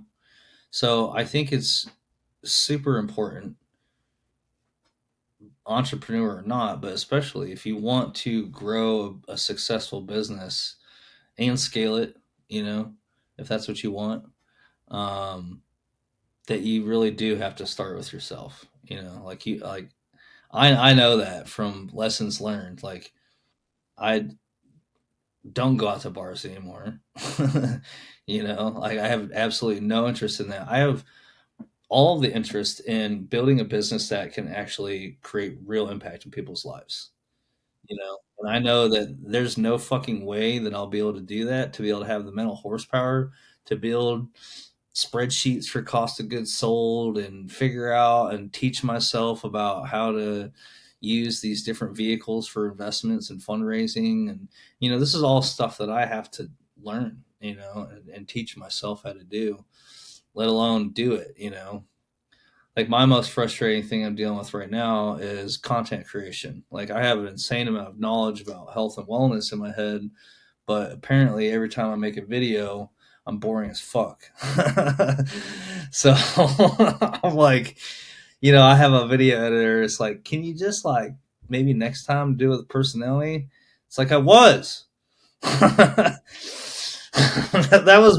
was me with personality. Maybe put like a Ranger private in front of me and fucking scream at, and people would be like, "All right, I like this guy." I mean, it is the internet. They might actually like that if you start yelling health slurs at Yeah, people. But weird so face.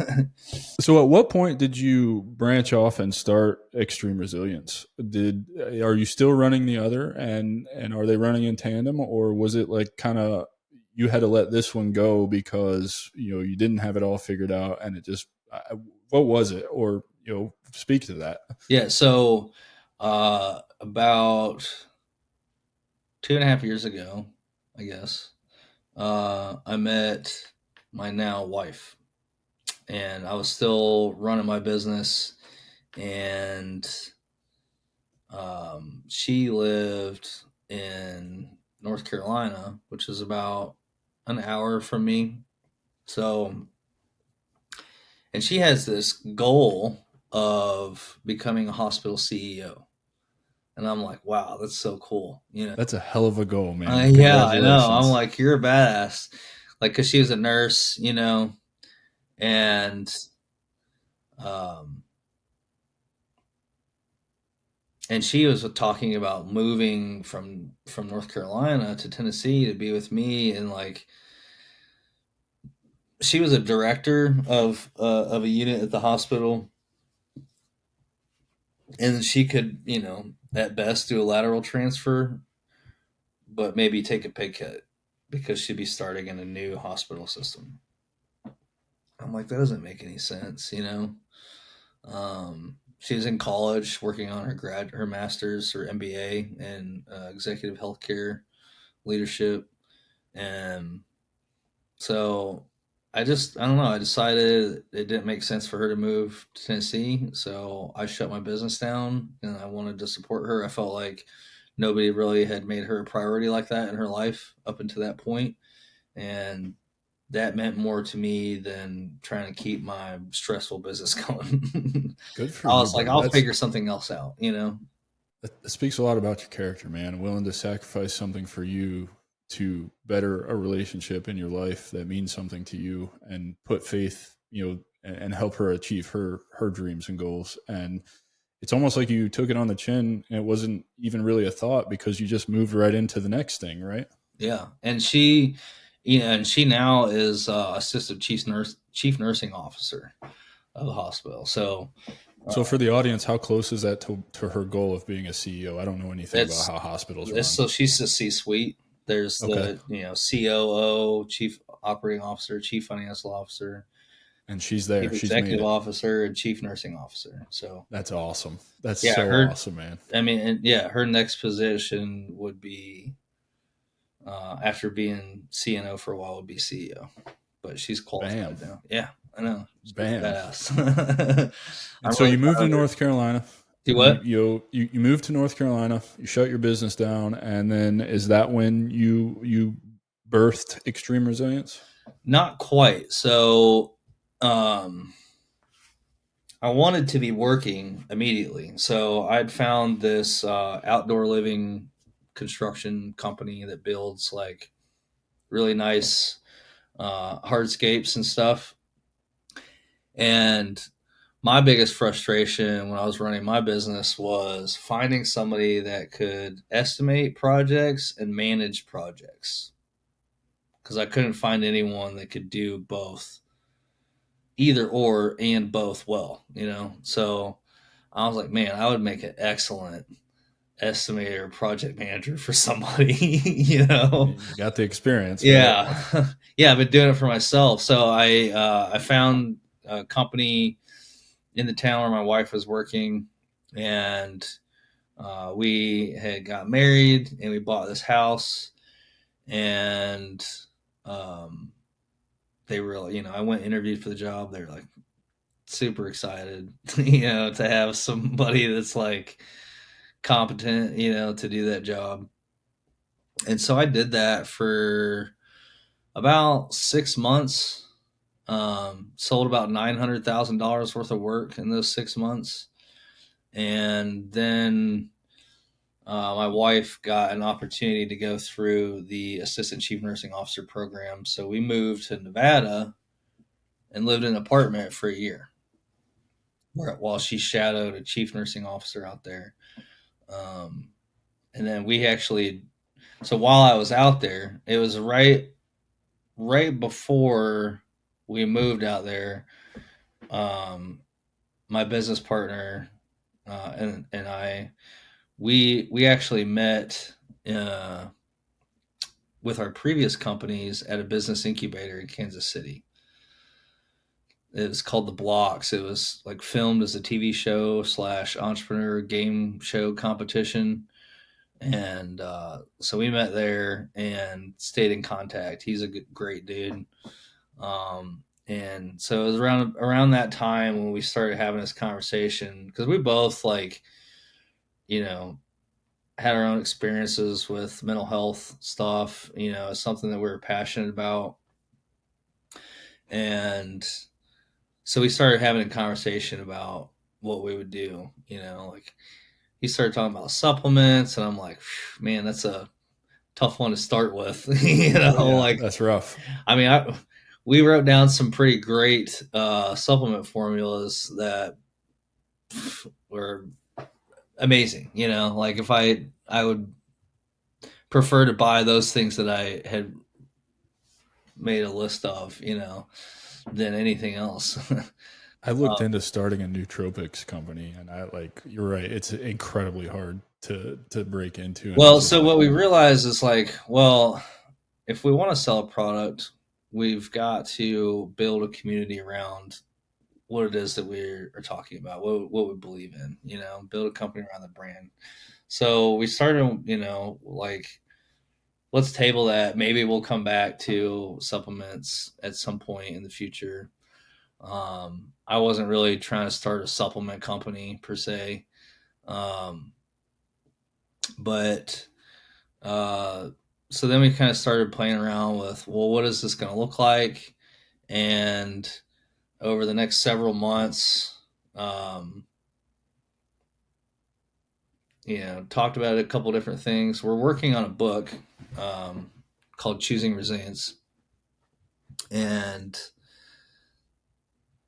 we wanted to make some money. I'm just sitting in this apartment in Nevada, and we're like, how about a high ticket offer? And so I was like, yeah, let's do it. And so I spent the next 7, 8 months building what I would consider the most comprehensive personal development program on the internet. It's very holistic. It's mental, physical, spiritual, environmental wellness. In there, I teach people about all the things that we've talked about. The fasting. I'm also a chef, so that's kind of, to me, from working with lots of people in their health, because I did health coaching for a little bit, but uh,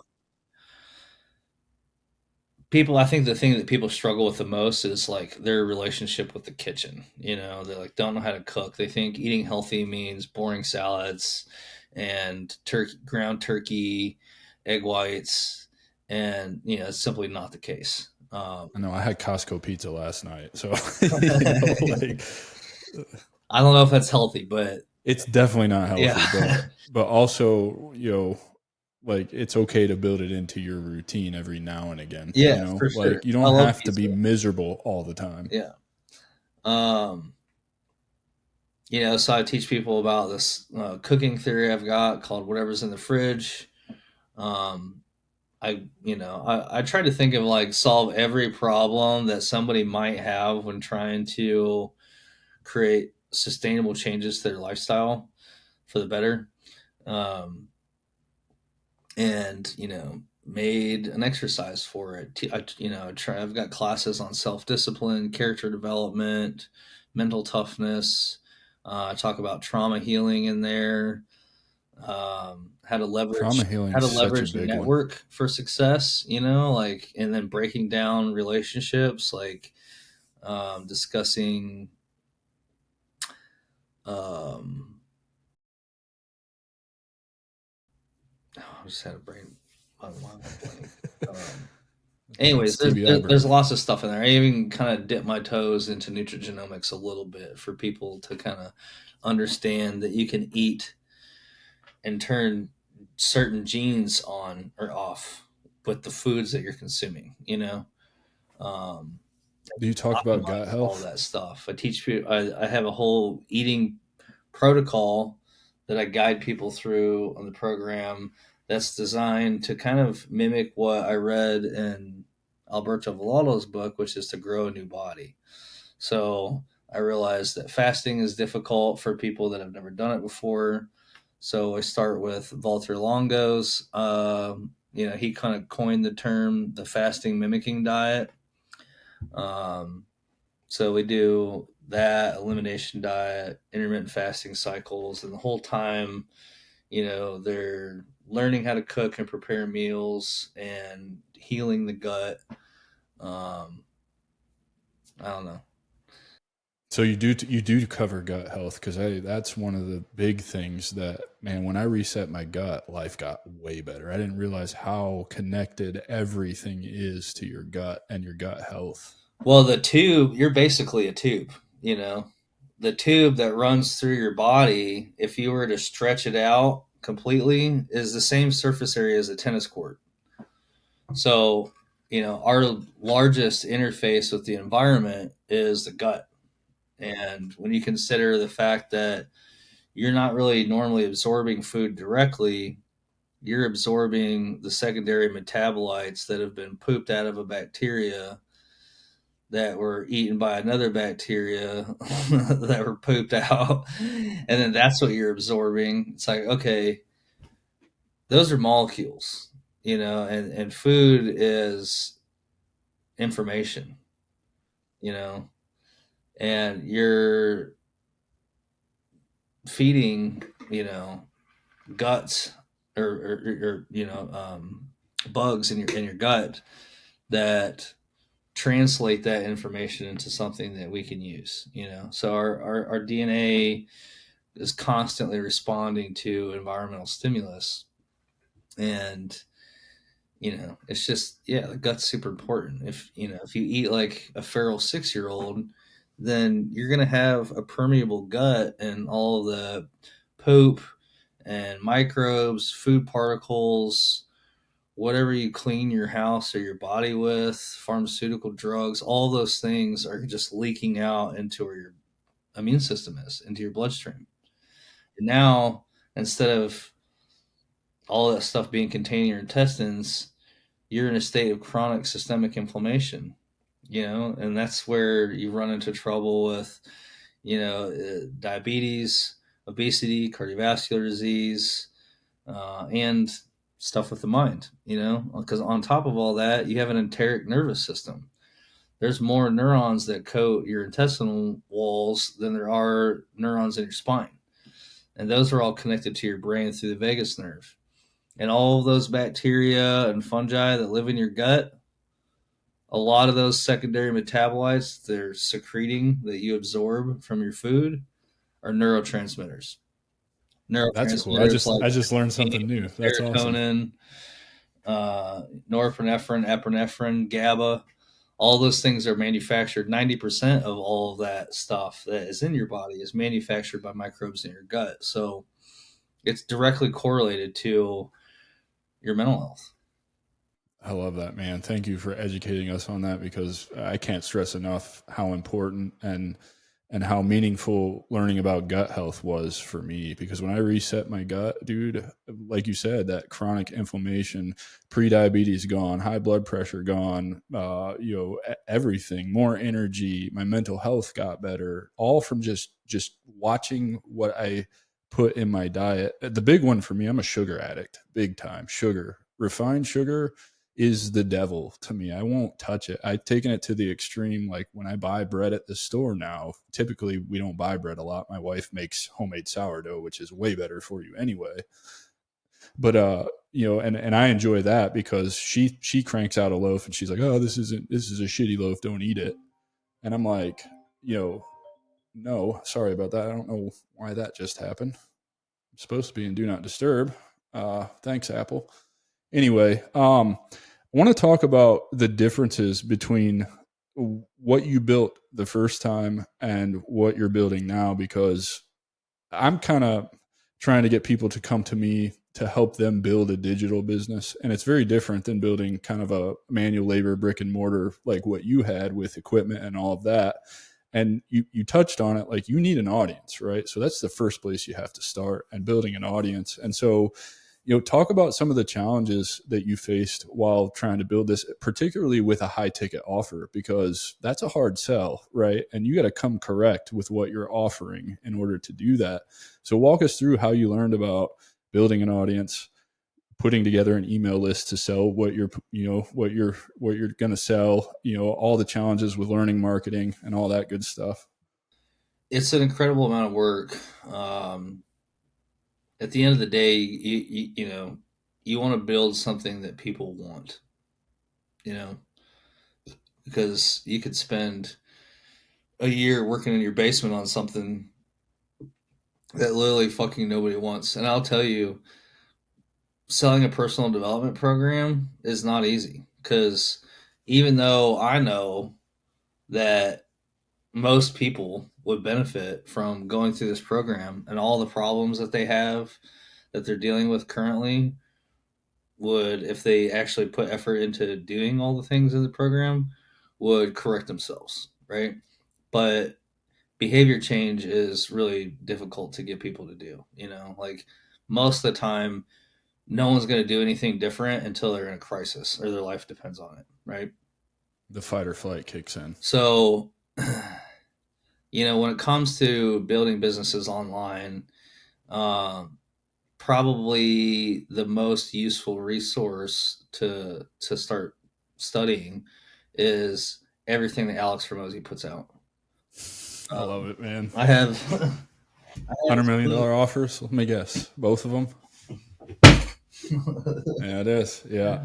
Yeah. His Alex Ramosi is awesome. I love the way that he talks about stuff. He's so like to the point, objective about things. But he's right. Like you have to just create something so valuable that people feel stupid saying no, right?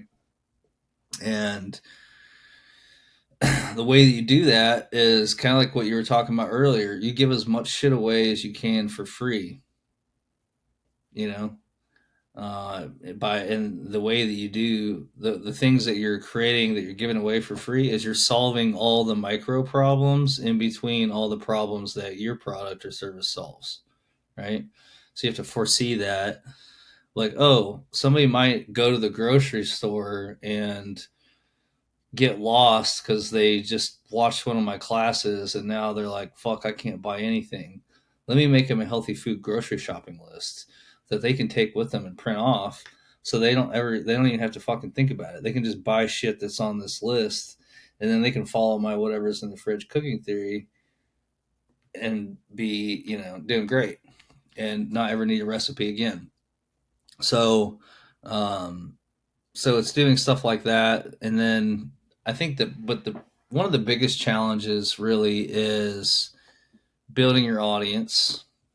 um Creating content is a whole, another beast in and of itself.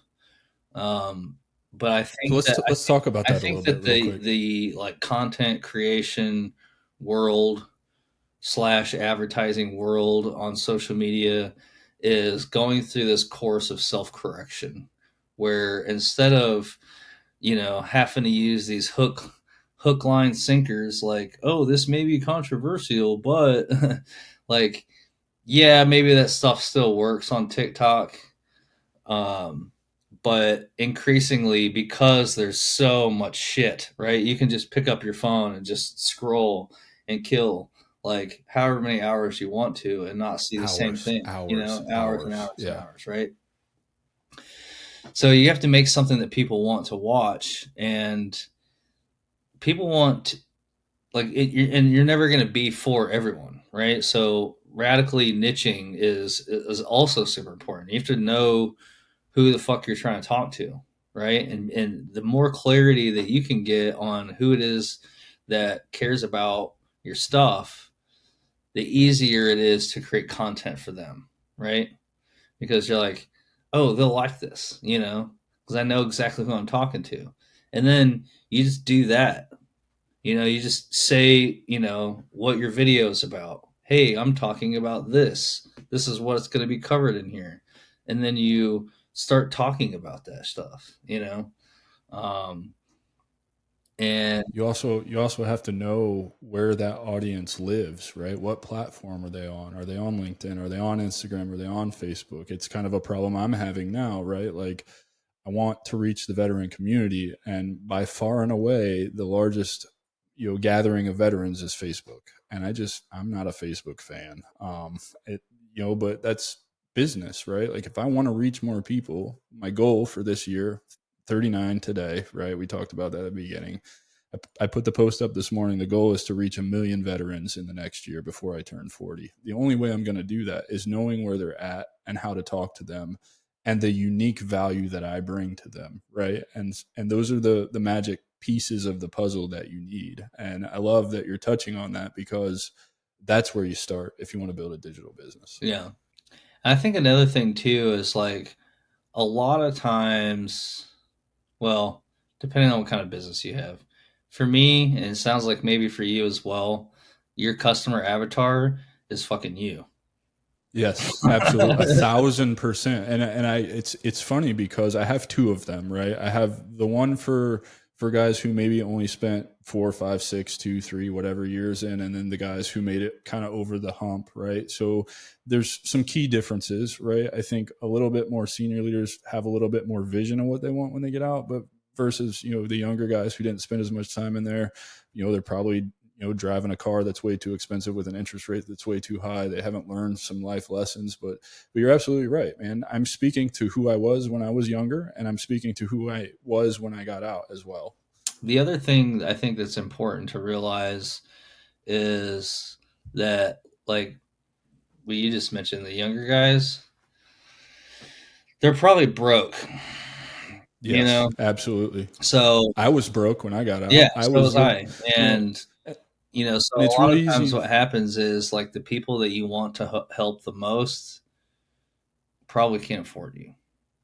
And that's where the free comes in, like you're creating this podcast and you're putting out lots of great information for free, right? So I think that that's a great way to get started, is to just talk about your stuff, like whatever it is, just talk about it on as many platforms as you can, and just make all that stuff free. And then once you've got, a little bit of an audience, things start to get easier to sell. And I don't want to get super into the difference between a low ticket and a high ticket offer. For sure. Low No, you're ticket good. is something that's not expensive, that you don't need a salesperson to manage. People can just go to your website, purchase the thing. It's pretty low risk, like, oh, it cost me $10, great. Just to get you in the funnel.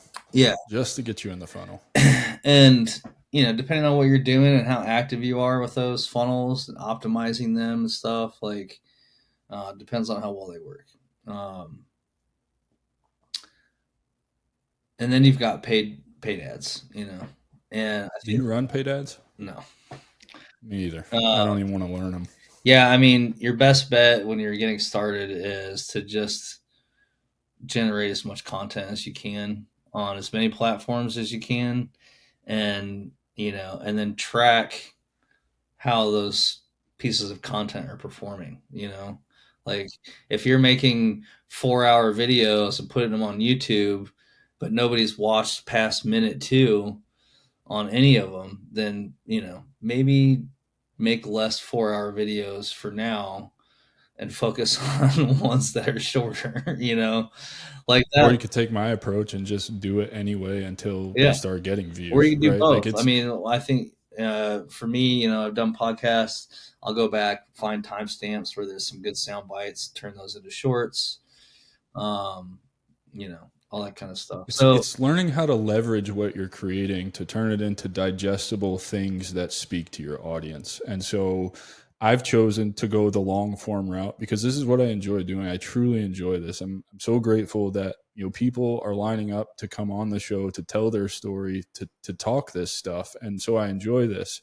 And from this, I'll get more content than I can use in a week before the new episode comes out. And so these are the things that you learn from just jumping in and taking action. I started just throwing shit at a wall, not knowing what this was going to be. And now I'm having a conversation, speaking a language that I didn't know, and very confident in my knowledge of this stuff as well, right? And I started this in November of last year. I had 92 followers on LinkedIn, never made a post, right? And here we are. This is what has shaped itself from this. And I think you're nailing that perfectly. Like that is the journey. Like just start trying to build an audience and see what happens. And I think you'll be pleasantly surprised with what happens, and what you learn from that, as long as you're collecting and implementing feedback, right? yeah, I mean, if your business is making Crocs for your Stanley Cup, like your content's going to look a lot different. You probably don't need long form content, but for what you're talking about, long form is perfect. Yeah. Yeah, definitely. Dude, we're getting to the end here. I wanna kind of wrap this up with a couple of key lessons you want the audience to take away from our conversation here today. Maybe just the values or whatever that you believe are going to propel you into the future with your business and your future businesses.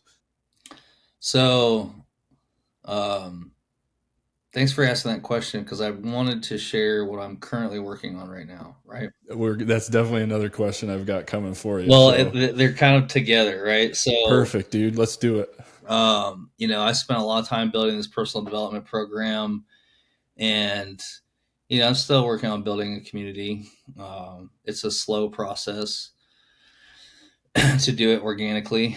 I don't, really want to throw thousands of dollars for paid traffic, and but I really do want to help a lot. But I have like some big goals, to have as much of an impact as I can, not just on the veteran community, but on our species as a whole, really, because I think we're all kind of dealing with the same kind of shit, I agree with you Um, 1,000%. yeah, everybody's kind of struggling right now. Our world is fucking weird, It's the and same side of it's two sides of the same coin, right? yeah, everybody's very disconnected, and put into different camps, and that's the worst possible thing that you could do to a community is to make them not a community, because human connection is arguably the most important factor for one's ability to be resilient, right? And we talk about that so much on this show. I'm fascinated by the blue zones. And so that's the one thing all these regions in the world, I think there's 7 or 8 of them, have in common is the sense of community and human connection while they're living to 100, 110, 120 years old. Well, there's that, and also they're on the Ring of Fire. All that is volcanic soil loaded with minerals, which is a great segue into what I'm working on right now. Yes. I love Which it when that is happens. I'm launching our first product, which is a functional tea beverage that has added fulvic acid and trace minerals. And I can't really stress enough how amazing adding trace minerals is to your diet, like all the things that they impact, from the expression of genes to interaction with other vitamins, minerals, hormones. I mean, selenium even mixes with the other amino acids and makes its own amino acid called selenocysteine. And they serve all these super important roles in our diet. And if you're buying your food in the United States, at least, it's like not really having any minerals in it because of our farming practices. So um, I'm launching this project. It's this functional tea called Resilient as Fuck. Yeah, It and works, dude. um, I'm really excited about the project because it's something that I'm trying to use to help capitalize myself to build community. I'm literally building a brand around connecting everybody, around personal development, about taking charge of your health. And um, so that's, kind of the initial impetus to start working on it. But I wanted to make it tea because tea is also healthy. I'm not going to put any crap in this beverage. There's not going to be any sugar, no sweeteners. Sorry. um, but staying away from that, it's just literally going to be tea, water, and fulvic minerals. And what makes the tea part fun for me is because I get to come full circle, and I'm planning on supporting regenerative agriculture through this project. So, 5 cents at least, maybe it'll be more. I'm not sure about all the economics yet, but um, I'll be setting aside money from the sale of each container of this beverage to not only build my own regenerative agriculture tea farms, but to also fund regenerative agriculture projects for other people, because I don't want to do it all by myself. But I would love to work with organizations like the Farmer Veteran Coalition or Rodale Institute or any kind of veteran entrepreneur communities.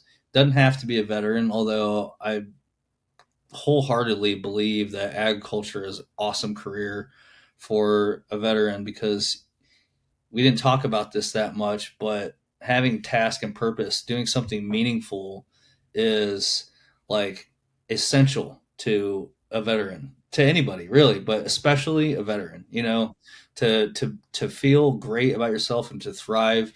We got to be doing something that means something to us. And, having another opportunity to serve your community by literally growing their food in a healthy way, I think is awesome. And so I'm planning on creating a fund to not only help people start a regenerative agriculture farm, but also teach them how to do it. So they're not just gonna, yeah, it'll be like a regenerative agriculture business incubator. Amazing, Yeah. dude. That's awesome. You're right. We didn't touch on a lot. My whole philosophy behind the show is entrepreneurship is the path to purpose for veterans, and I think you just summed that up really nicely, because that's what's missing when we get out is the purpose, the mission, right? Something that you take pride in and feel good about. And no matter what my feelings are, now based on what we know about what we were doing for those decades that we were at war or whatever, I still had a sense of pride in serving something bigger than myself. And I think that's why we all end up serving in the military. We all claim it's for a number of reasons. I like to travel. I wanted the college money. But I really think if you really look down deep in the core, it's because you were called to serve. We are creatures of service. We're supposed to serve our communities and our families, and having that sense of purpose. And so you get that when you start your own business. You had 10 employees at one time and you had to figure it the fuck out because those 10 people are depending on you to eat. That's purpose, right? And as I bring on employees, as I grow, I'm feeling that pressure and feeling the purpose increase. You know what I mean? And so I'm glad you brought that up. And what advice would you have for veterans who are scared to take the leap into entrepreneurship, knowing what you know now? The only way you fail is if you quit. Man, it's that simple. It really is. Yeah. I mean, try to learn from your mistakes. But as long as you don't quit, you won't fail. That's it. Um, yeah, I mean that's literally the most important thing. When can we expect the tea? The tea. Yeah. So I'm in the formulation stage right now. So when you want to put a beverage on the market, you pretty much have to work with a formulation company that creates this commercial asset for you that you can take to a co-packer to manufacture your product for you until you have the capacity to do it on your own if you want. But there's hundreds of companies that just package beverages for other companies. So it's a whole process. Yeah, it's a process. So I've started the formulation. That'll take probably 4 to 6 months max, just on ingredient sourcing and figuring out the container. I'm really not willing to compromise on going to plastic. That's like that's the easy thing to do because most of the co-packers are set up to do plastic. I want to put it in an aluminum bottle that's refillable, reusable. But in the United States, those are pretty new concept, believe it or What about glass?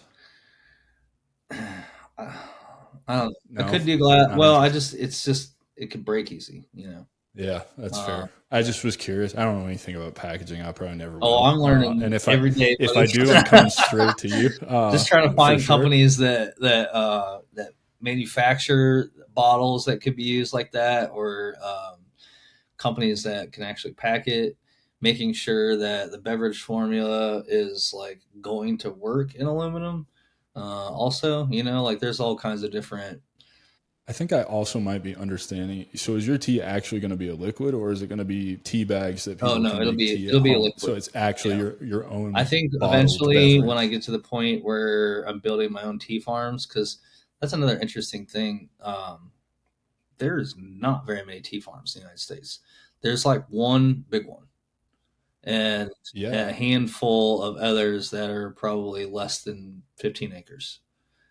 I've heard tea is a good niche to get in the digital business I space think if the you wanted to reason start a I think the blog or reason something there's like not that. very many is because the cost of labor was just so high. But I think all of those types of things can be optimized. But tea is an awesome plant.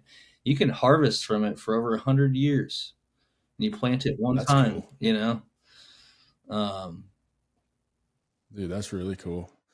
Man, just tell everybody how they can connect with you, how they can, you got an awesome hat there, like to support you, where can we find you? I'll tag you in all this when it goes live. I think your episode goes live sometime in June because I just knocking these things out left and right. But I want to make sure that we get people to see what you're doing and they can connect with you if anything's resonated with them. So just and any final thoughts, anything else you want to share with us and let people know where they can find you, man? And Sure. So I've got two websites. One of them is extremeresilience.net, net. There you can find links to the personal development program that I was talking about, which is actually hosted on School. I'm about to make it free, actually. We also have an app. It's called Extreme Resilience that allows people to track their movement if you've got a wearable device, and also your macros. So you can literally plug all that in to this app to keep an eye on how you're doing with that stuff, all in one place. And then so with the purchase of the app, you get free access to a program that I was going to charge $5,000 for. and that's the personal development course, Yeah. dude. Yeah, I mean, well, the $5,000 was going to come with personal training and resilience coaching. Um, this is going to be a self-guided version of that. Oh yeah, for sure. I'm working on putting together a high ticket coaching offer too. It's a 12-week program, small group. Hopefully they're going to walk away with like some solid tangible branding stuff, maybe a one-page website and maybe a couple of email automations or at least a welcome Yeah, sequence. School's a So great like platform. I'm not just saying that because of Alex Hormozy. I was actually on it before he invested in their company, but it's a cool place. There's a lot of good stuff on a lot of free communities you can join to learn a lot of yeah. stuff about building any kind of business, particularly something in the online space for sure. So at extremeresilience.net, you'll find that. The Art of Resilience podcast, there's links for some episodes on there, and some blog articles I wrote. And then the other website, which is resilientaf.us, that will take you to my current project of working on this beverage. And it's just a landing page. We are getting ready. We're starting pre-seed, seed round fundraising right now. So if anybody's interested, I'd love to talk. But you can also pre-order cases. Nice. So you are doing Yeah, pre-sales. yeah, Cool. yeah. Now I know I'll be I a mean, buyer. I was thinking about it, and it's kind of interesting going from like, well, I'm going to make this beverage, and I'll probably make a bunch. That'll all be great for your health. Um, but going from that to, I also want to build regenerative agriculture farms all over the country. Like that to me is more meaningful. So it's like I think a lot of people care about that too. People really do care about sustainability, and that's increasing more and more, and they care about their health. So um, I kind of view this beverage as a way to give a lot of people an opportunity to become an impact investor in this mission.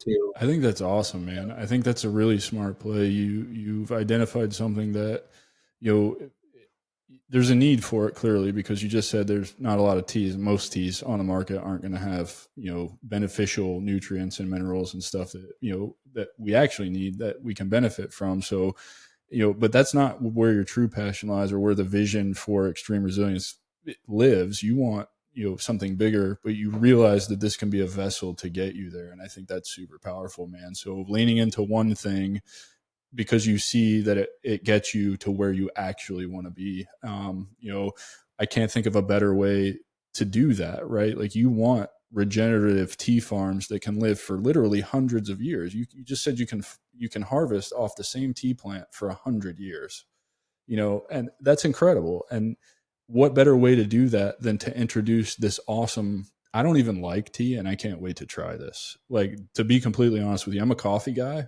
And coffee, I have a very particular relationship with coffee so that I don't become addicted to it and all that, because it's not good for you when you do that.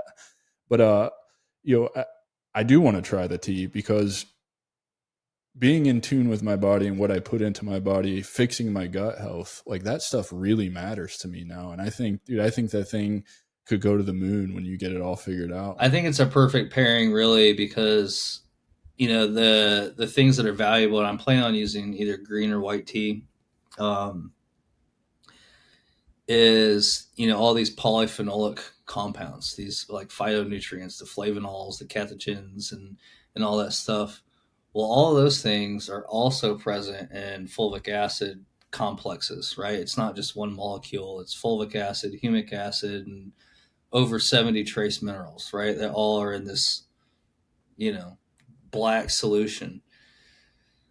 So those will all work in conjunction with the polyphenolics in the tea, which is like healthy fertilizer for your gut bacteria. It's like prebiotics. I mean, you can take fulvic acid and mix it at a very low dilution ratio, like 1 to 100,000, and spray on crops, and it'll increase the amount of bacteria and fungi in the soil exponentially. And it also does the same thing in your gut. There's actually lots of research papers that have shown that even at low doses, that the microbial population in your gut bacteria will increase over 30% in less than 30 days. That's insane. And it binds heavy metals. It helps you hydrate faster because of the size of these molecules. It just pulls water into cells. So you're creating a superfood. It's really cool, man. Check out fulvic acid and fulvic mineral complexes and just see what the research is. It's super exciting. Hell yeah, man. Dude, thank you so much for being here today, sharing your story with us and all the great things that you're working on. I can't wait to put this one out to the audience and let them find you and discover you and everything else, man. I think you're doing amazing work. I'm definitely going to go buy some of your swag to support you, and can't wait till the tea comes out. You'll have to stay in touch so that I can make sure I get some. Oh yeah, dude, I'll send you some. I think I'm still working on the formula, but I'm pretty sure the first one's going to be like a white peach mint green tea. Nice. Yeah. Nice. All right, brother. Thank you so much for being here, man. We'll have to do this again soon. I had a ton of fun, man. I really appreciate you. We'll see everybody next week. Thanks for tuning in.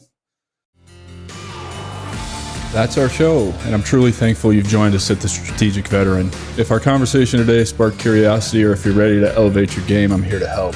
Visit thestrategicveteran.com for exclusive show notes and resources, or to book a coaching session directly with me.